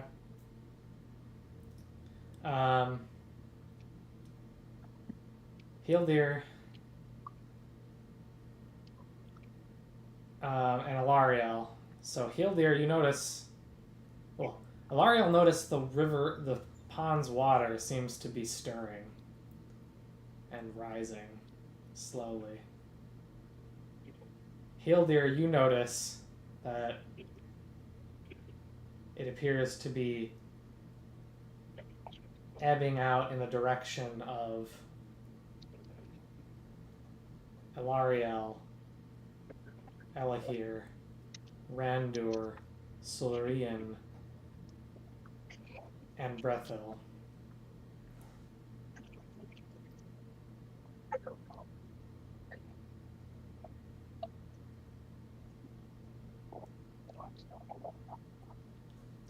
I'm going to need all 5 of those people, meaning both elves in the party, so Elahir and Elariel. You're going to have to make an athletics roll now. Yeah, I'm going to shout to give them a heads up. I don't know if that buys them any reaction time, but as soon as I notice. I'll let you give a d6. Give a d6 to one person of your choice with that shout. Probably Elahir. All right, and Elariel, since she noticed it too, she'll get an auto d6 as an advantage as well. Nice. Okay. Let me roll for myself first. I've been favored now with 4 dice.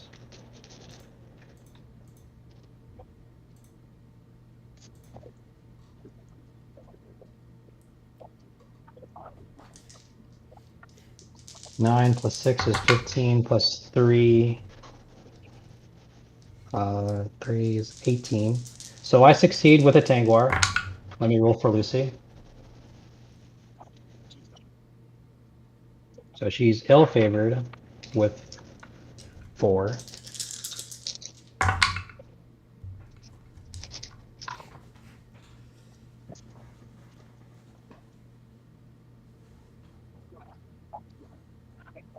Six plus 5 plus 4. That's 11, 15, 18, 19 with a Tangwar. So we both succeed with an extra Tangwar. Okay. All 3 of the other elves failed. So would you like to spend those extra successes on any of them, or no? Yes. Yes. We will spend our extra successes to help them. All right, which 2?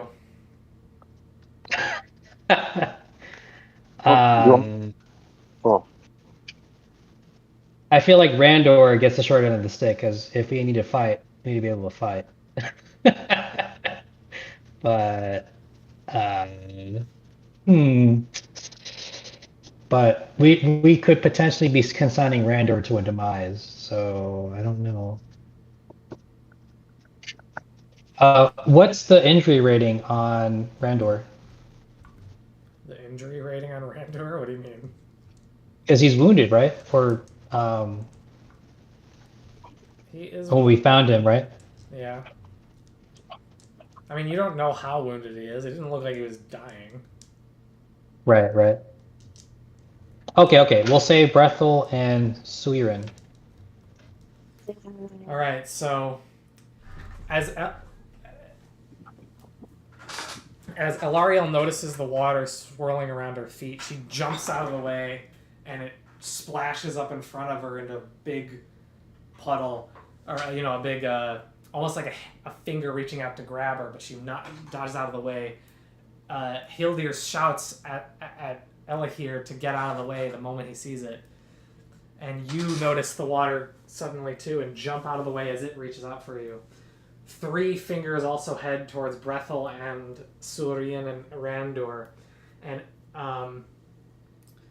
Belkor and Nur, who happen to be close by, manage to pull them both out of pull Brethel and Surian out of the way, but unfortunately no one was close enough to Randur at the time, and him being an elderly elf, a little bit, perhaps a little bit less vigorous than he was in his youth, which is, I guess not that much less vigorous because he's an elf, but maybe he was slightly faster like 500 years ago, but anyway, he is caught fully engulfed in this, and it's almost like the water is like wrapping around him and grabbing him and pulling him into the lake, and he gets dragged in. And you see underwater him get pulled into that cove that you saw into that little tunnel that you were noticing before. Oh man. Okay, stuff's about to get real. Yes. That was, I'll consider that was probably as good of a roll as we could have expected, right?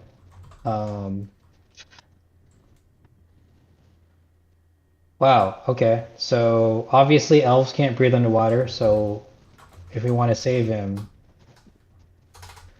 Okay, he went into the tunnel and now he's out of, he went into the tunnel. Yeah, he's in the tunnel. Okay. Shoot. And guys, I didn't realize the time I actually have to get going. Hmm. I guess without any other major decisions, I guess we have to, I guess, search for a wrap here. But okay.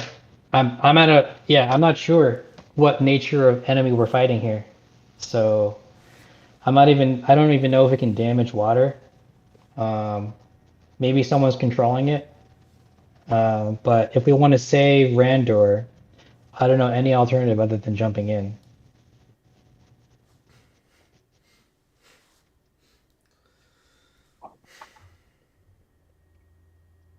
Well, But I am open to ideas. I will take the rope out of my backpack. Oh, yeah, okay. I also have a grappling hook. Okay. What do you plan to do with it?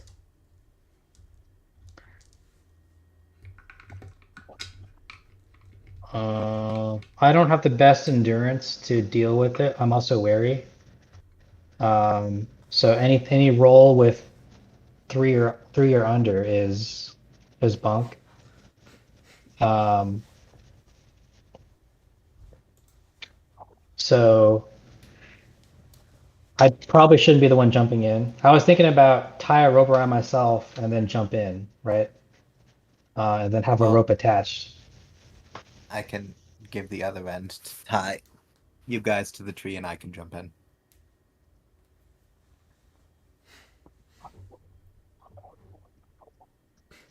Hmm. Belcor, you seem to have some constitution. You're going to be contending with water currents. So we should probably, I admire your courage and spirit, Hildir. But we need to, who is strong, who is like the big strong guy among us, right?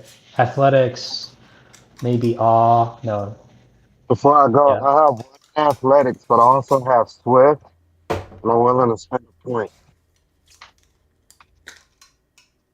Hmm. Shoot.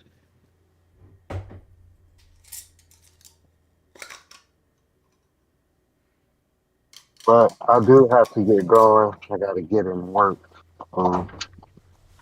Yeah, Okay. for sure. Yeah, Well, this seems I like a also probably need to take off like 20. if you that's fine. We can call it here. We've gone for a good 3 hours, 3.5 hours, something like that. So if you guys want to call it here, that's fine. I think this is a fair point to stop off at. Hmm. And so, would you guys like to stop? I mean, Yeah, I'm down for that. Let's, all right. yep. In that case, everyone gets 3 experience points, except for Elariel since she is not here today. She already used her 2 freebies, so sadly she won't get experience for this game. Mm. But everyone else gets the 3 skill and 3 adventure points, so mark that down now. And don't forget it.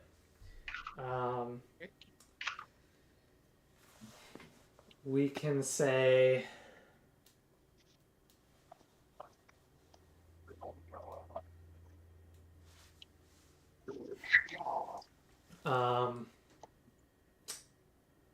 Yeah, so that's all I have to say, I guess. I have to. Okay. Yeah, good game, everyone. Good game. I will note, and this is Good for you game. in the chat as well. I don't know who all is there. I don't know if Dracus, you're still there. I guess Abby doesn't really want to play anything, so it doesn't matter for him. And Katie, I don't think you want to play anything, so it doesn't matter for you either. I guess it's just Dracus. So Dracus and everyone else. Next week, reminder, and Soder, if you are listening, next week I'm running the first edition one-shot, AD&D first edition. Remember that in the channel, or in the server, that is the Beleriand channel under the one-shot category.